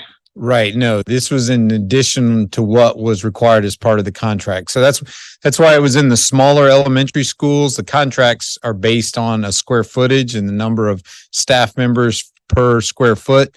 And just the size of the smaller elementaries just didn't require that enough or another staff member. And that's why we used our ESSER funds to supplement that and give them an additional staff member. Thank you.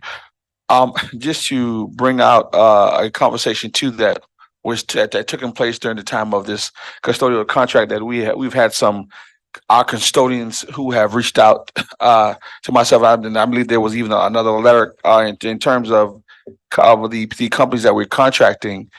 In terms to, there were some days that we took for the storm, and those staff those custodial staff members didn't get paid. And they had some concerns around that and said that, well, we're taxpayers, where does that money go at for when they're not utilizing it? So, that's where my questioning coming to saying that, should that money not been curved because if they weren't using it because those days were not effectively working, then, how does that look and what's that process to understand how we give them money for days that are not being utilized? With staff members and them not actually paying the staff. It was different if they were paying the staff that as though the district does. We pay them when they're not working for those storm days, and to pay them that continuously and those staff members are not working. Then my question comes in as those people as those community members who've asked, where is that money going and how's that money being spent, and are we getting the best bang for our buck too, as well as keepers of the people's money. So that's just a concern I wanted to keep out and bring out there as well to you, and that just made me remember that and give me an alarm as well. I want to put that out there. Thank you. Yeah. Yes, I heard that conversation. We've had some discussions with HES, and I hope to bring that back to the next operations committee. So, okay, moving on to the maintenance update. I'm sorry, go ahead. Okay. Moving on to the maintenance update, we did look at the stats for work order completion up through August and had looked at North of Broad versus South of Broad completions, which seem to be right in line with each other. The one thing to note, just we had almost 5,400 work orders by the end of July. And that we have about 22,000 per year. And that just shows you the volume that we get I'm sorry, through the end of August. And that just shows you the volume we get right at the start of the school year. And it does require maintenance to really work to knock those down. And it takes them a little while to catch up with all that. Some of the stats, the highest were in HVAC, and then by craft, we did have at the start of school a lot of moving work orders, which is not uncommon either. So with that, I will take any questions that you might have on maintenance. Mr. Earl Campbell.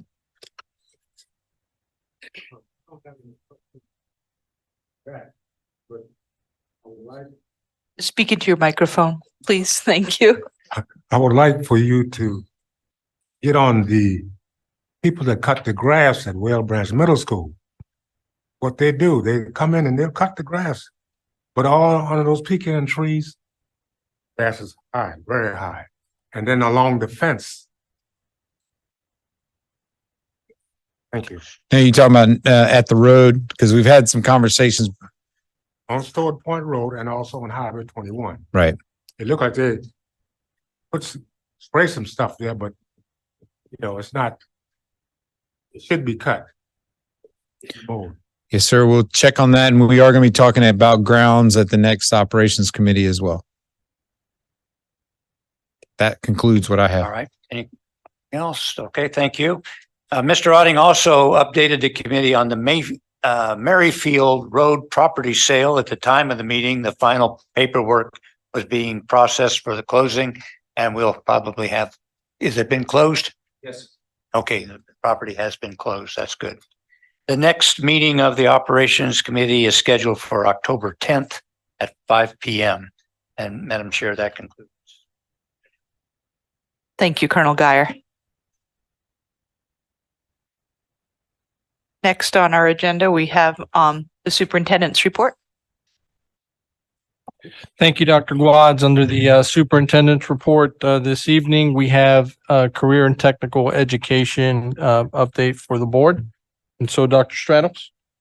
Thank you, Dr. Rodriguez. Good evening once again, board members. I will do a brief introduction because you do know these wonderful people who are standing with me. It is Karen Gilbert, our Director for Career Technical Education, and Ralph Latai, our Coordinator for Career Technical Education. They're going to give a presentation on some information regarding CTE, where we were, where we are, and where we are going as a team. Thank you.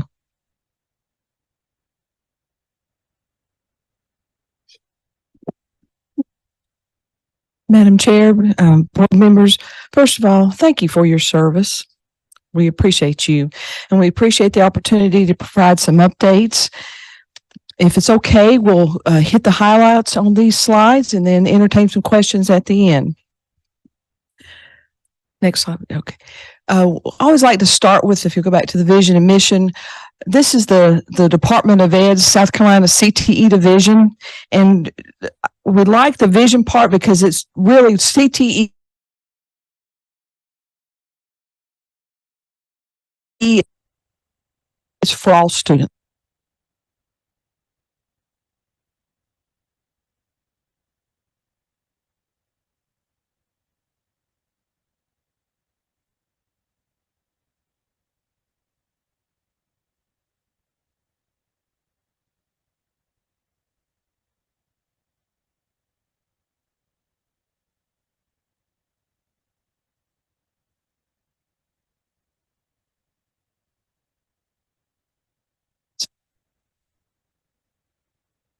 So we wanted to ask the why. Why should public education care about workforce development?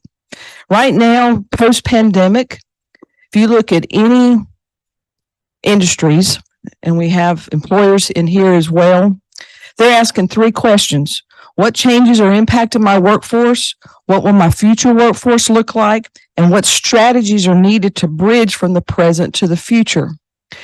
You pick up any online job, Indeed, monster.com, the committees that we serve on with our workforce development, with our John O'Toole and our economic development, all employers are saying the same things or have the same concerns, whether it's healthcare, manufacturing, welding, the construction trades. They're all saying the same thing. Where is our future pipeline coming from? And Mike Rowe is, he's funny. He's a TV personality. If you have a chance to see some of his work, he does docu-series with the Discovery Channel as well as Dirty Jobs. And he does a foundation now. He started a few years ago for scholarships specifically for young people and adults who are moving into the skilled trades. And he said if certain folks didn't show up to work, we maybe wouldn't mind as much. We wouldn't notice the difference. But he said if CTE-ish people don't show up for work, especially within a few days or a week's time, we would know. If our toilets aren't running, if our lights aren't working, if our water is not running, if our cars aren't running, it makes an impact. So who's going to fill those shoes? And I like his quote. I'll not read the full one, but at the very end, he says, we've proven that opportunities in the trades aren't alternatives to viable careers. They are viable careers. And just in the construction industry alone, they're estimating right now 720,000 new construction workers are going to be needed each year just to catch up from post-pandemic era, as well as aging workforce. Next slide. This just gives you a snapshot. We attended a Technical College of Lowcountry Workforce Summit. I think a couple of you were there as well. And while this is nationwide about the the national manufacturing jobs over the next 10-year period.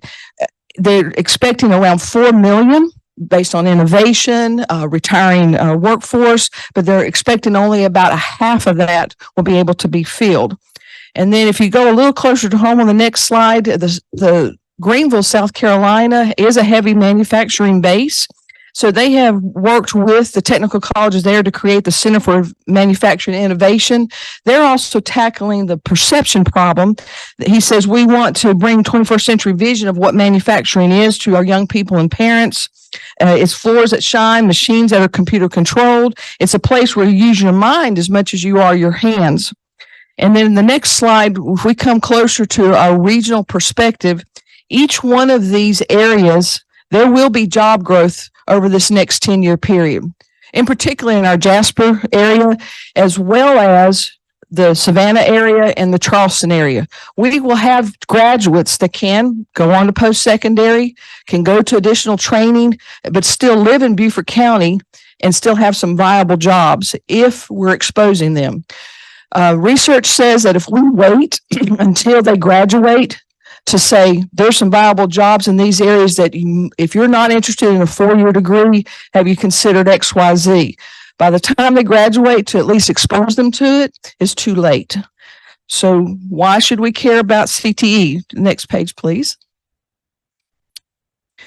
One of the ways that we can support our students to start considering these alternative or viable careers is through career exploration early on. So CTE funding can be used to do that, providing options for students to take for pathways, helping meet the South Carolina graduation requirements. It's not just taking courses in random. It is helping meet students' graduation standards-based training that what industry recognizes, as well as industry certifications when they graduate. What else can they put on their portfolio that markets them? Work-based learning and dual enrollment. And if you'll notice, the slides are all technology driven. The state of South Carolina is pretty progressive. Right now, they're working on a South Carolina framework and pathway specific to artificial intelligence. So that's going to be yet another option where they are being proactive in how do we help students start to embrace this and get ahead of it. Next slide, please. So to do this, what we've been using as a CTE model that's threefold. We've been using the classroom instruction part of it. So what constitutes a program versus a course? Someone had asked that. We're all state standards. Every career pathway is approved by the state of South Carolina. Then under each pathway, there are courses that constitute that pathway. It is designated by codes. Those codes are entered into Power School. Then that's how our South Carolina accountability, that's how federal reporting is done, and that's how we receive our state and federal funding when I submit an annual grant each year. So that's how programs or pathways are defined, is by the state of South Carolina's framework. What we choose to offer within our schools is a process. Also, a huge part of Career and Tech Ed is that we have the facilities to offer the hands-on, the project base, the technical skills, not just the simulations and not just getting online to talk about or read about culinary or welding or automotive, but to be able to have some introductory skills to help them. And then the bottom part is the extended learning. What are we doing to help the kids look outside the four walls of the classroom and make those connections? And then in the middle, what are we doing for that, to building a better Beaufort and also that South Carolina profile of a graduate? What are we doing to help our students to have those leadership skills as well as those employability skills? Next slide, please. So you've seen this slide before. This is our current model. This is what we are offering right now at all middle schools. We share with our Career Center, and all of our high schools have some forms of pathways. And then for May River and Battery Creek, we have separate buildings or a wing that students can walk down and take those specialty trades courses. Next slide. So I thought you might find this interesting. What's our impact? So this is last year's enrollment data. The first column, that's total enrollment for those 6 high schools. Then you can see total course enrollments. That means one or more kids are taking, students are taking one or more CTE courses within a given school year. And then I broke it down for you by fall and spring unduplicated count. So for example, Bluffton High School, we're at 62% in the fall and 84% in the spring. So we are touching a lot of students who have an interest in taking these courses. Now, is that all students who are sticking with it toward a completer pathway? Next slide, please. So we thought this would be a great snapshot to show, well, how are we making a difference? What's your return on investment or our taxpayers' return on investment? So I'll call your attention to the grad rate and to the post-program placement rate. So in 2021-22, last year's data is still embargoed. It'll be released soon. We had almost 100% graduation rate, meaning students who started in the 9th grade that had an interest in something career and tech ed, they stuck with it and they took 3 or 4 courses within that pathway, and they did an industry certification. They graduated with their cohort. You received a flyer that was also included with this presentation with CTE in South Carolina, and you'll note that as well. Across the state, kids who take these courses tend to want to stay in school and graduate. And you say, well, the devil's in the details with the percentages, just so that you'll know, and that was 693 students out of 694 that started in 9th grade, stuck with it, and they graduated. So that's a significant number. As far as post-placement, we almost had 100% of the students that we surveyed, which was 399. Are you in school? Are you working? Are you gainfully employed? So of those 401 students, 399 met those 3 criteria. Again, we're making a difference. Numbers wise. Do we need to increase? Most definitely. And then one of the questions was asked, well, when you look at the individual pathways, where are we at? So for 21-22, our largest completer pathway, health sciences. We had 180 students who completed 3 or more courses in a healthcare field, which is good because that aligns to the healthcare workforce needs that is critical even within our county. Business and hospitality came a close second, then our human services side, and then our skilled trades was next, and then our STEM. So we want to increase the capacity for the skilled trades and the STEMs if we're going to be able to meet that. So some ways that we're doing that. Next slide, please. Excellent software called Pathful Explorer. We had over 5,500 students who took advantage of this for our middle schools. I use federal funds to have that accessible to all 8th graders. There's career interest inventory. There's hundreds of videos. It's little short vignettes on the day in the life of, so that they start to see what different people do within their pathways. Also, we had over 5,000 career profiles created. So that starts them thinking about, what am I going to do when I go into high school? Next slide, please. Another one that's been revamped by the state is called SCOLAS. So that's what we're using at our high school to help our students begin to make those college and career decisions. The next slide I really want to call your attention to, and to thank you. Through your support and Dr. Rodriguez and Ms. Crosby and senior leadership, we now have career development facilitators. I can't tell you how appreciative we are of that position, because as a result, we have been able to significantly increase resources and support for our schools, parents, and students through events, career exploration exposure. All 8th graders should be receiving a career interest inventory that is conducted by our career development facilitators. We have increased business and partnerships and initiatives. All high schools, pretty sure, will now this year offer a reality day, which is wonderful if you haven't had a chance to participate. We've been able to increase work-based learning. Last year, we had 107 internships. That's formal internships. That's not just counting job shadowing or the 40-hour minimum, at 64 different work sites. That's the most that we have had. One of the things that our CDFs are doing is an initiative with the Hilton Head Bluffton Chamber of Commerce. They are working toward where they will have internships that will be posted on the chamber site, and they're going to help to market and promote this. Then our CDS will work on identifying those students, and then there'll be a partnership, and we're going to pilot this starting in the spring. Speakers in the classroom, the career cafes. CDS are knocking it out of the park. If you go to Dr. Rivers' Career Cafe at Robert Smalls or Dr. Mincy's at Ladies Island Middle School, field trips, Bluffton High School CDF took the students, biomed students, to the sheriff's forensics lab. You know, we have one of the top-notch forensics lab here in the Southeast region. So again, I just want to thank you for giving credence to that position, because it truly is making a difference. And we can give you exact numbers because we have to report that to the state. Few other ways that we're making a difference, and we'll talk about the future. Good evening, everyone. And Miss Middleton, I know you missed teaching when she mentioned all the biomed. I know you missed teaching that, but we'll take you back. We'll take you back. The JROTC, which is near and dear to my heart. We now have a JROTC in every high school.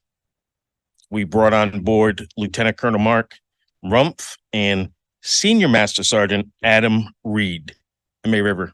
They already have students. Already. They borrowed uniforms because the Air Force wasn't ready for them to start, but they're making it work. We have almost 100 kids. In terms of cadet leadership development, we're in Cyber Patriot. We're increasing with that. Vex Robotics, drones.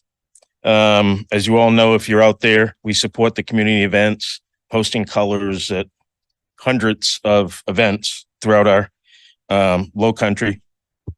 And of course, our students, it's a mirror image of the military. They hold leadership positions, whether it's a commander, a first sergeant, you know, both officer, commissioned officer, non-commissioned officer, to build that leadership. Now, all of you, mark your calendars. This is a very important thing. Make sure you mark it now. The Superintendent's Cup. The first event will be the 13th of October between the hours of 10 a.m. and 2 p.m. at Bluffton High School. They'll be performing drill and ceremony, and they'll have an academic bowl. We had to split it up this year because of bus issues. It just took too long.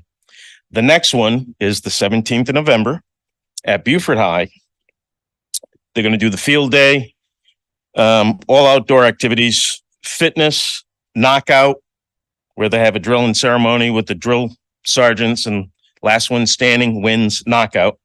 And of course, the trophy and plaque presentations by the superintendent. Please come out, support them.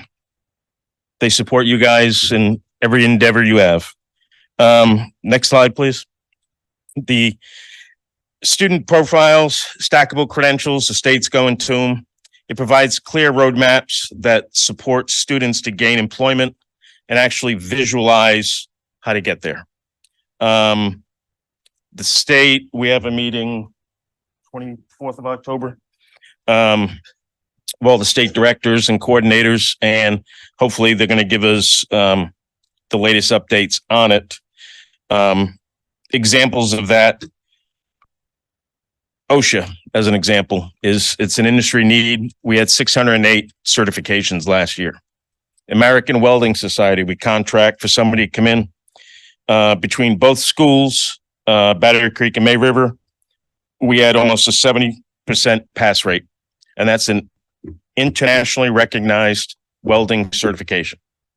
And with that stackable, they also get OSHA, and they get one from Tyco. We want them to be able to walk out the door if they choose and have that credential that's proof that they know their skill, their trade. The employability skills focus, we briefed on this before. The employers said, look, guys, we understand the curriculum piece, but we have some soft skill issues with just how they show up to work, how they work, and what's expected. So we actually have a state credential, microburst learning, soft skills credential And last year we had 401 credentials that went out, and it's based on modules and projects. Next slide. Student organizations, career and technical student organizations. They're state and nationally recognized to allow students to compete and grow into leadership roles. You've probably been in some of those, but that's what we have for our CTSOs. Thank you, Ralph. And just to wrap up, the next few slides is what we're looking toward to the future. You see our goals and wanting to meet the emerging and current workforce needs, and particularly in critical areas. If you go to the next slide, please. This is our planning tool. You've seen this before. We just want to make sure as we're looking at learning spaces and modernizing, not necessarily expanding, looking at what we have and providing that quality toward that. What can we do that adapts over time as emerging jobs adapt? Next slide. So you've seen these next two slides. We appreciate Dr. Rodriguez and his community sessions. This is just a little more details we thought would be helpful to you. The design process is already in place for May River and Hilton Head. So we're excited that would be some modernization of some existing CTE programs, as well as adding a few new ones at Hilton Head. Same thing with Beaufort High and Bluffton High. By having some expansion where we can move some of the existing programs into a different building, then that'll help to free up space for capacity, as well as continuing to meet those needs. And the next couple slides is just looking at, we'll continue to have a focus on middle school so that we help those students in their exploration and making wise choices, as well as we're excited about Well Branch. We'll continue with the MedTech 7 to increase the IT focus, Cyber Patriot, the good things that they're doing there. And then the next slide is for Beaufort Jasper. We'll continue to align with what we offer and partner with them. We had Mike LeVecchio and I, we had an excellent opening with professional development with our teachers, in which they came together. We had a member of the Home Builders Association that came and spoke with them, and it was a good collaboration. Again, we'll need to continue to grow. That is a growth for us for our post-secondary and dual enrollment options. And then for time's sake, I understand we'll need to close it, but if you have an opportunity, please look at the video of Josh Ferguson. He was one of the Teacher of the Year finalists at Well Branch Early College High School. He's a sports medicine teacher. And what he and the students say capture the spirit of what Career in Tech is. So thank you so much. We're excited about what the future holds, and we appreciate your continued support. So we'll ask for any questions. Okay. Mr. Dallas? Yes, this is not a question, but this is a ringing endorsement, having worked closely with the CTE people and their professionalism and their passion as what you see here. When you look at jobs and where the demand is coming, this particular low country area already has a real strong employment base, but is also going to diversify in the very near future. A lot of technical CTE jobs are coming. Some of that's driven by the fact that the Jasper Ocean Terminal, with the new containers, current ships that can come through the old Panama Canal could carry 8,000 container units. The new Supermax ships that can come through the Panama Canal can carry up to 22,000 containers. They're too big to go under the bridge crossing over Savannah, so the air draft distance between the water level and the bottom of the bridge will cost $500 million to retrofit. So that means the economics are to push that terminal down closer to the ocean mouth of the Savannah River. That means Jasper Ocean Terminal is becoming more and more feasible. That's going to require an exponential growth in CTE jobs. So I just want to compliment the district and all the efforts to sort of synchronize everything they're doing with the emerging demand. Mr. Smith? First, let me start by saying I appreciate work that you all do in the CTE department. But you know, my heart is so full in hearing this information. But I don't think like how we kind of you asked us to at the end to please go and watch that video. this is some of our work. This is why we are here. And we must focus on this information when you bring us this forward. Maybe sometimes you may need to come to a work session because when I put my little babies in my community in these caskets and I go to these different things, I'm telling the kids in my community that the NFL is good. Professional basketball is good. But the statistics of some kids making it out and making it to be to the professional level ain't all good for us. These programs that we're talking about must be talked about.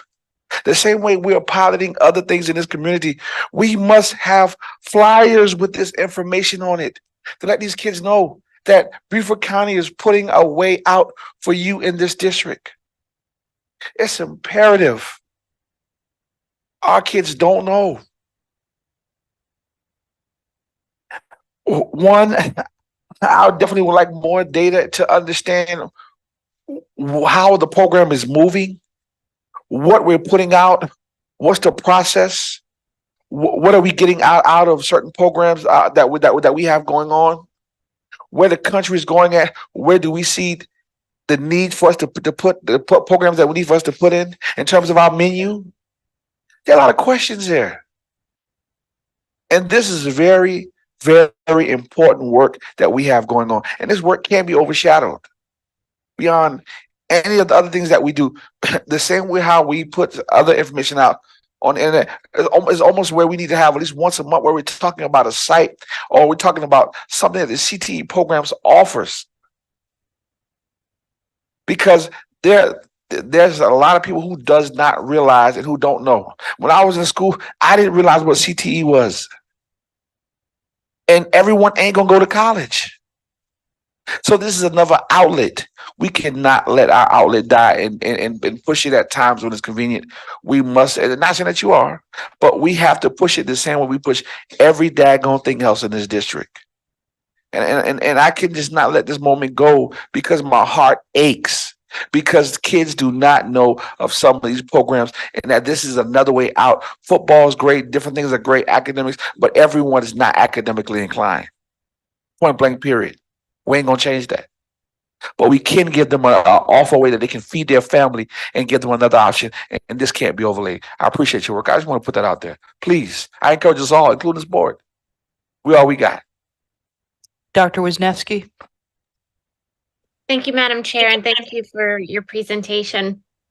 Some of the things that I was hoping we would have some information on kind of goes to something I touched on at I believe our last board meeting on Hilton Head when we were looking at student data, and that has to do with alignment to our strategic plan.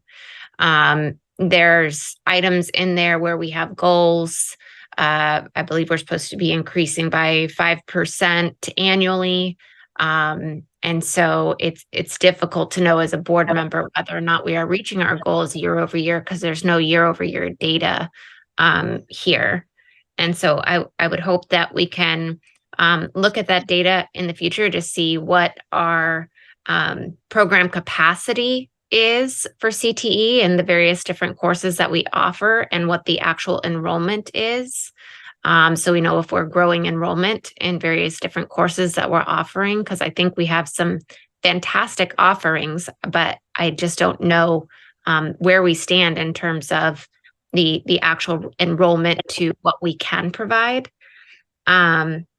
And I would like to know, are we growing in numbers in terms of how many students are enrolled year over year? I know we have the enrollment data from 1 year here, but I don't see the prior year or any anticipated goal. And I know on the goals here, it says increase certain items, but increase by what? I just would like some more data to drive from as a board member so that I can, go out into my community and say, yes, we are absolutely growing CTE by this percentage each year. We have more kids that are interested in X program. So tell everybody about it. It's really competitive, we need to drive up the interest. And by having those numbers, that'll help support us do that. So that's just my main comment, and I appreciate y'all listening to me. If I may, Madam Chair. Yes. So Dr. Wisniewski, thank you so much. And you are point on when they release the embargo data, which will include the CTE career readiness. We will put it in that format to where we can see from over a 5-year period. And have we met our transformational goals of 5% growth? And actually we're at a crossroads. Then where do we go from here as to the percentages and to revisit that? So yes, ma'am, we'll be glad to put that in a format as well as include the enrollment. So thank you for asking. Thank you, ma'am. Ms. Boatright? Piggyback off Dr. Wisniewski a little bit on the data aspect of things. So one thing I was wondering about is I know having kids in the school system that oftentimes CTs are electives. Like you take a culinary class that's different than someone who's pursuing a career in culinary science. And a lot of times there's a guidance component to this. Because I do hear complaints from parents that they took a lot of CT classes but didn't get any completer certificates. So I would like to see those numbers sort of wheat from the chaff, like who's actually getting certificates. I think that CTE requires a huge investment by this district for the future workforce. I think the board needs to make that a budget priority because I'm a huge fan of AI, but I think AI is going to decimate content-based expertise, which is going to largely impact white collar workers. But I can tell you, as someone who was standing in 6 inches of water in my basement, you can't AI a plumber. And we need more plumbers. And when I called the leak detector and he couldn't get out there for 3 weeks, I was like, I should be starting a leak detection business here in Beaufort County. So obviously we are a high needs area with a lot of retirees who want to use services. We're doing a lot of building. We have a lot of tourism trades. So we need to suck up all these kids out of the schools and turn them into workers with good salaries and upward mobility and control over a business model. So the other thing, as far as data goes, I think it's imperative that we solve for the CT program. And I know that Mr. Dallas says this sometimes. What's the demand? What CTE programs are the most in demand in the community or for kids that they're most interested in, and making sure that those are equitably distributed between the schools. Because if my child wants to study architecture and engineering and Bluffton's got the program right now on South of the Broad, there is no school choice. But I cannot stand the idea that there's a bunch of kids who, based on where their address is, have access to a very limited menu of CTE. So I would like to figure out how we can solve that for CTE so that kids can choose if they're willing to drive to Battery Creek because they want their sons or daughters interested in this program. Battery Creek's a bad example because they have school choice. If they want to drive to May River or to Bluffton or to Hilton Head, they should be able to. And I think we should come up with either an exception or something. Or on the other hand, if there are programs that are really popular and high demand, we should replicate them. Thank you.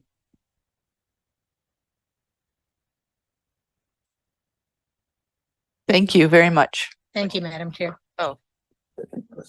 Yes, a lot of this, I'm not, go ahead, sit down. Make a comment. A lot of this information is our responsibility as board members to go in your community and do this. I partnered with my council member. In fact, we got a meeting this coming Sunday, Burton Wells, and I will pass out this information. I always do that. And we cannot blame the district to do it all by themselves. We need to do it also. Thank you. Mr. Smith? I've heard a lot about us having certain programs that we have in one area that we don't have in another area. Let me ask a question. As a board, can't we make that decision to open it up until the superintendent says, hey, this school is packed or that program is packed? Because, I don't want to hinder no kid coming from Fripp Island to Hilton Head who wants to have the ability, the opportunity to drive and go to another program. So I don't want to hinder no kid from doing that. So what is that process so that we don't do that? So that we don't exclude no kid to any option that the district have, because I don't think that is done intentionally. I just think it's debated. Sometimes it's done based off of resources, supply and demand, and what we have in terms of funding.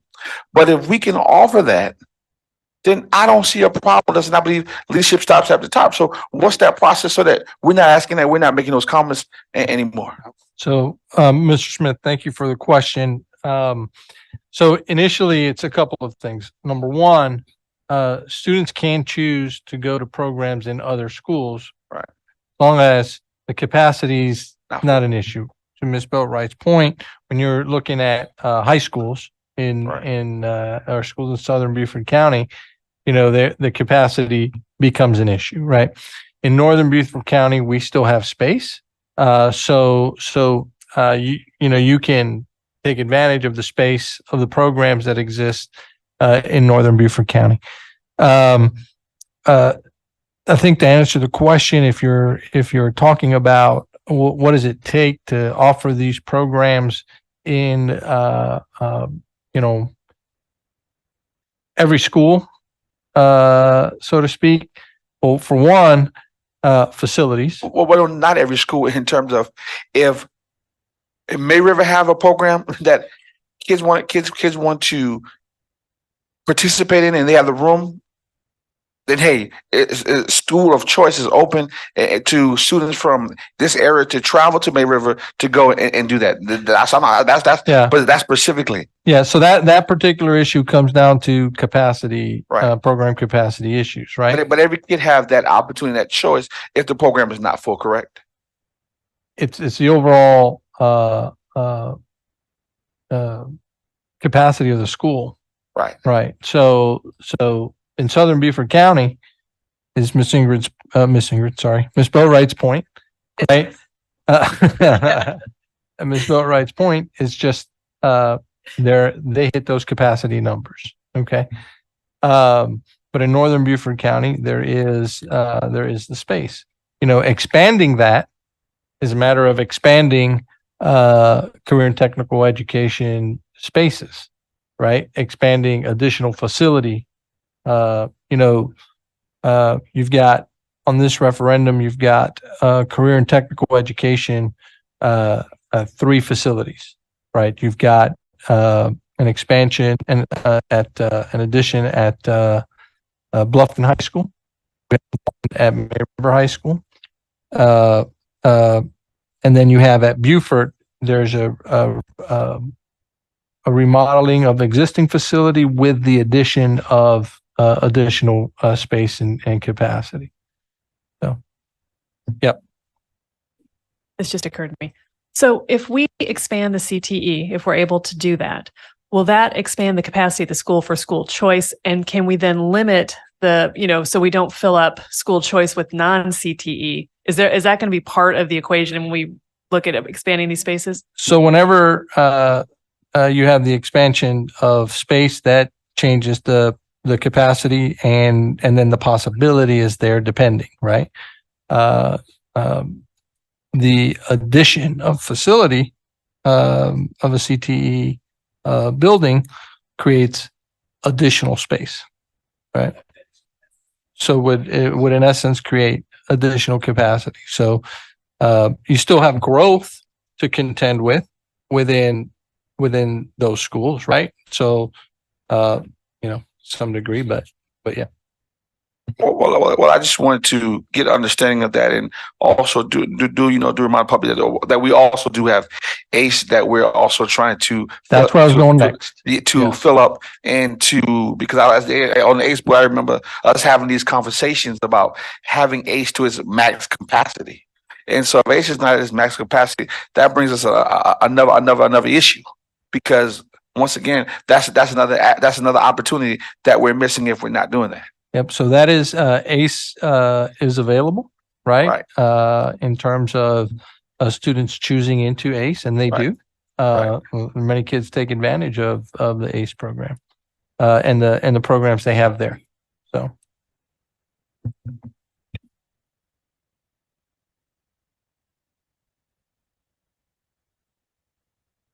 Does that conclude your superintendent's report? Sorry. Yes, it does. Secretary Middleton. Thank you, Madam Chair. I have a couple of motions here, and I want to start with the first one. I move, and we're under board business action. I move that we accept the superintendent's recommendation. Oh, no, sorry, no, wrong one. I move that the Beaufort County Board of Education concur with the findings of the September 13th, 2023 Book Review Committee on the following book titles: Damsel by Elena Arnold, Empire of Storms by Sarah J. Maas, Identical by Ellen Hopkins, Leah on the Offbeat by Becky Albertalli, Oryx and Crake by Margaret Atwood, Ramona Blue by Julie Murphy. Seconded. Okay. Any discussion? All right, Ms. Boatright, starting with you. Middleton, I. Smith, aye. Nay, no. Gordon, I. Campbell, I. Quad's eye. Hay. Hey, nay. Wisniewski. Nay. Okay, so it's 7-3, right? Did I go there? So the 8-3, I'm sorry. Yeah, sorry, my mistake. Okay. So the motion carries. Okay. All right. Madam Chair, I move that the Board of Education accept the donation from the Friends of Shanklin for hand-to-mind intervention kits valued at $5,999.94 for Joseph Shanklin Elementary School. Seconded. Second by Mr. Dallas. All right. How about if there are no objections, we will accept it as a board. Sound reasonable? Yes. Okay. Yes. Yes, and I would also like to thank the Friends of Shanklin for your generous donation and your kindness. So Absolutely. that was accepted unanimously. Yep. I don't have Okay. OE5. Ms. Colonel Guyer. Madam Chair, I move that we accept the Financial Services Division OE5 Financial Planning Interim Report dated September 21st, 2023. Second. All right. Ms. Boatright. Okay, so here are my questions about OE. I know that we go through this whole budget process, so I don't have concerns about the process. What I have concerns about is how we are showing fidelity to the OE here. And this is my issue. I don't know why we're doing it in September, but that's on our work plan. So I guess that this financial planning OE is meant to monitor whether or not last year's budget and financial planning process was followed, as opposed to the upcoming one, which we should probably have something where we talk about as we're going through the budgeting process leading up to April, sort of how that financial planning values are going to go. But specifically, there are two areas, and just correct me where I'm wrong. Looking at the monitoring indicators, and most of the monitoring indicators for this entire OE is the annual budget, which is comprehensive and posted for all to see on our website. But there are a couple of things. One is OE 5.5 delineates the proposed expenditures by site level, including all schools, central office, and multi-school functions. The interpretation says that we understand this component requires that we present a budget to the board that is a summary of general fund budgeted and actual expenditures by major object code as defined by the South Carolina Department of Education School Accounting Manual. So we do have a site budget, but it's not broken down by major object code. The second thing is OE's 5.6 discloses budget planning assumptions, including those assumptions and priorities identified the board in December.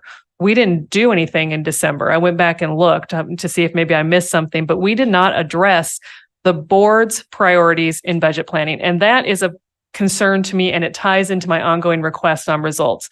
It sounds like, according to our own OE, that in December, we're supposed to have some sort of, this is just what I'm reading, identified by the board in December. So we didn't do that.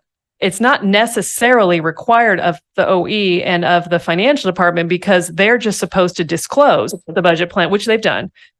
But we failed to provide, from what I can tell, priorities in December. And I think that's on us as a board. And I would like to see I will approve this OE5, because as we all know, Tanya does a spectacular job. 2, the budget is fulsomely laid out and available online and has been.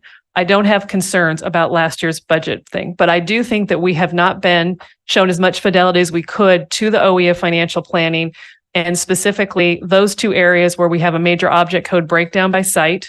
I want to see in the next OE. And secondly, is there a plan for this December, or for us to talk about results, or to talk about our budget priorities? Because I don't want to get the budget presented in March and April and have us go, wait, what were the budget priorities? I think Kate, right off the bat, is a huge budget priority. I think arts, people have talked about it, is a budget priority. I think STEM's a budget priority. So I want to do that prior to the budget process. Okay, I'm done. Good evening. Hi, I'm Jennifer Hamlin. I'm the Director of Budget for the district, and I would love to speak to that. One of the things that we have done year over year is we're kind of backing up that process of the budget. And so we know that there in the OE does say that we will meet with the board and develop priorities. So that is one of the things that is on the agenda for this coming December budget, is we've got to work with the board to make sure that we're scheduling that time to get the priorities from the board. So we do realize that that is part of that OE that we need to make sure that it is being fulfilled annually. And let me just clarify again. I think that we are fortunate in that we have a very transparent budget process that has been awarded. Our financial department has received many awards, so I'm not concerned about this year's budget. What I'm kind of taking to task here is us as a board to make sure that we are doing these things as part of our monitoring process, and that when we going forward with this next budget process. So I'm not really asking you guys to respond. I appreciate it, but I'm saying from our point of view, before I voted yes on this OE, I wanted to call attention to these specific items. So, Dr. Wisniewski? Thank you, Madam Chair. I had very similar concerns in regard to the OE and the reporting. I echo what Ms. Boatwright says, in the sense that, we are very transparent, and we have a wonderful finance team and office behind us. I did also notice that item, the delineating by site level, and I went back to our 3 different budget meetings where we had the presentations and the handouts, and I could not find anything for site level expenditure specifics. It sounds like Ingrid might have found something. I'm not sure, but I didn't see anything. It is in the budget book. What the monitoring thing is that we will post the budget to the website. It doesn't talk about what will be presented to the board. And if you go to the budget that's presented on our website under Finance Department, towards the bottom, it does have a site breakdown total amount, but it does not have a major object code breakdown by site. Gotcha. Okay, thank you. And then additionally, there was one other area that, because I went through and kind of was highlighting the actual OE as I was ticking off things that were reported in this report. And one of the other items I noticed was number 7, and this could be in that book that you're talking about, Ingrid, so I'll go take a look. But the last part of it says present a minimum of 5-year financial needs and proposals to address the advancement of student achievement. So kind of just to, I'll just piggyback on what Ingrid's saying. I think that we need to make sure that we're crossing all T's, dotting all I's on these OEs when we're reviewing them. I appreciate y'all listening, and I'll cut it off. Yes. Yes, I'm new, so I'm learning. And I think at the last board meeting, I just saw a document from Dr. Wisniewski that's on the board docs or Diligent Community, and it showed a strategic review from 2020. And I think normally very rigorous, in-depth strategic reviews normally come no more than 5 years. And so that would then create what's changing in society, what's the longitudinal projections, and then that builds your data, and then you can say where on those projections that my colleague is talking about, it tells you how much funding you'll need to satisfy the demand that you've identified. So I think at some point that may be worthwhile to go through a very rigorous process. It would help me being new if there was a calendar that said, here's what's going to happen over that 5-year period. Oh, 5-year period. So just saying, I mean, and all of this is really contains accolades to the current staff leadership. So it's not diminution of anything that, had happened for nefarious reasons. It's just saying, I think we can actually go ahead and be very methodical and disciplined, and we can project out. If every school needs a CTE cluster, as Mr. Smith seems to be alluding to, or do we go to a different route? So just a comment. Thank you. Thank you. All right. So we're ready for the vote? Okay. Aye, Dallas. Abstain. Nay, aye. Wad's aye. Hey, Hey, I. Wisniewski. Aye. All right, so I think we have 911. Correct. No, but Nay. oh, you said aye? Oh, I thought you said nay, nay. I'm sorry. I thought in the previous vote, he was gonna say nay, nay. Exactly. I apologize. So it's, I know you did. yeah. 10-0-1 with Smith abstaining. So that passes. Next, we have the consent agenda. Chair, I move we approve the consent agenda. And a second by Mr. Dallas. And just remember now, OE5 is not part of it. It's the other three items listed there. Okay? And we'll all just vote right. You're first again. Dallas, aye. Abstain. District 5, yes. Way to go. Guads is abstaining. Hey, Hey, I. thank you. Wisniewski? Okay, so we got 9-0-2. Smith and Guads abstain. Next, we have future agenda topics.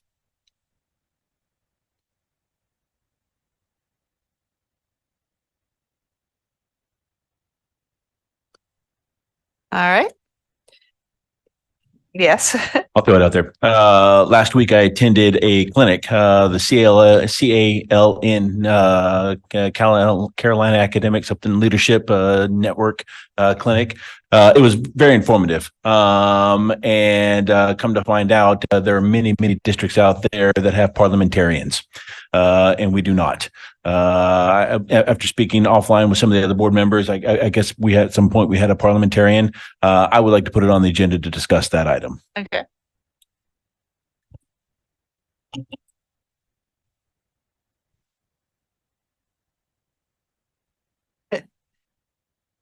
All right, announcements. I would just like to recognize Tab Tabernack, our Beaufort County Council liaison, who has been in attendance here tonight, and thank you very much for being here. Okay, Ms. Colonel Geyer. Madam Chair, tomorrow morning at 8:15, the community group that meets at St. Luke's Episcopal Church in Port Royal. Sir, is it tomorrow or Thursday? It's tomorrow. Tomorrow, Wednesday.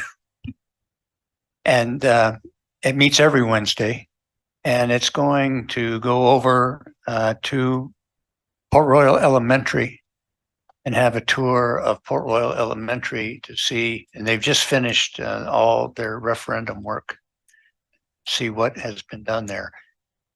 This is a really great opportunity for community groups to come in and visit our schools, and we frankly don't do that enough. And I think it's one thing board members I really think it's a good thing to do, is to gather these groups that meet and go in and take people into our schools. Because as I told them, I said, when you go into the school, and most of the people that come there are senior folks, and the classrooms they see are not the classrooms that we grew up in. And that plus the referendum is very important. Thank you. Okay, Dr. Wisniewski and then Mr. Smith. Thank you, Madam Chair. Yesterday was National Custodial Appreciation Day, and I just wanted to make sure that we recognized all of the custodians who are helping to keep our facilities clean and nice for our students and staff. Thank you. Thank you. Mr. Smith? Yeah, as well that, and as well as this is National Principal Appreciation Month. So as we go around and visit our schools, please make sure that we let our principals know how much we really appreciate them in their efforts to make sure that our students are productive, one day become a productive citizens in this county. So hats off to the principals. Keep up the good work. And then also, this shirt I have on today, I would be remiss if I didn't talk about the Beaufort County Youth Conference, that it takes a lot of work and efforts, and it is majority of actually it's all of our students that compose of this district that we're trying to get on the right track, and there's their conference that they make up, and basically they created this shirt, they designed it and everything else. It was a very successful conference. I believe it was on last Saturday. I did attend it. Hopefully in the years to come, we have more board members that possibly attend, and also that we support this conference, because this conference is a big ordeal, and it is another outlet for the kids in Beaufort County School District as well as Beaufort County to attend and commingle with each other and to have some conversations among bullying, drugs, and different things, and peer pressure. So it was very powerful, and it was a lot of information exchange, and a lot of our students were there, and it was meaningful. So I just want to hats off to them, and also inform people into what the conference is and what it was about. And thank you. All right. We have one commenter for our second public comments, Ivy Zalai. Topic, the book Damsel.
Please go ahead. Okay, thank you. I just wanted to reiterate this book, Damsel. The ratings that I read tonight, if you were to go on Amazon, you would see many, many more that people agree this is not young adult. It shouldn't be in our schools.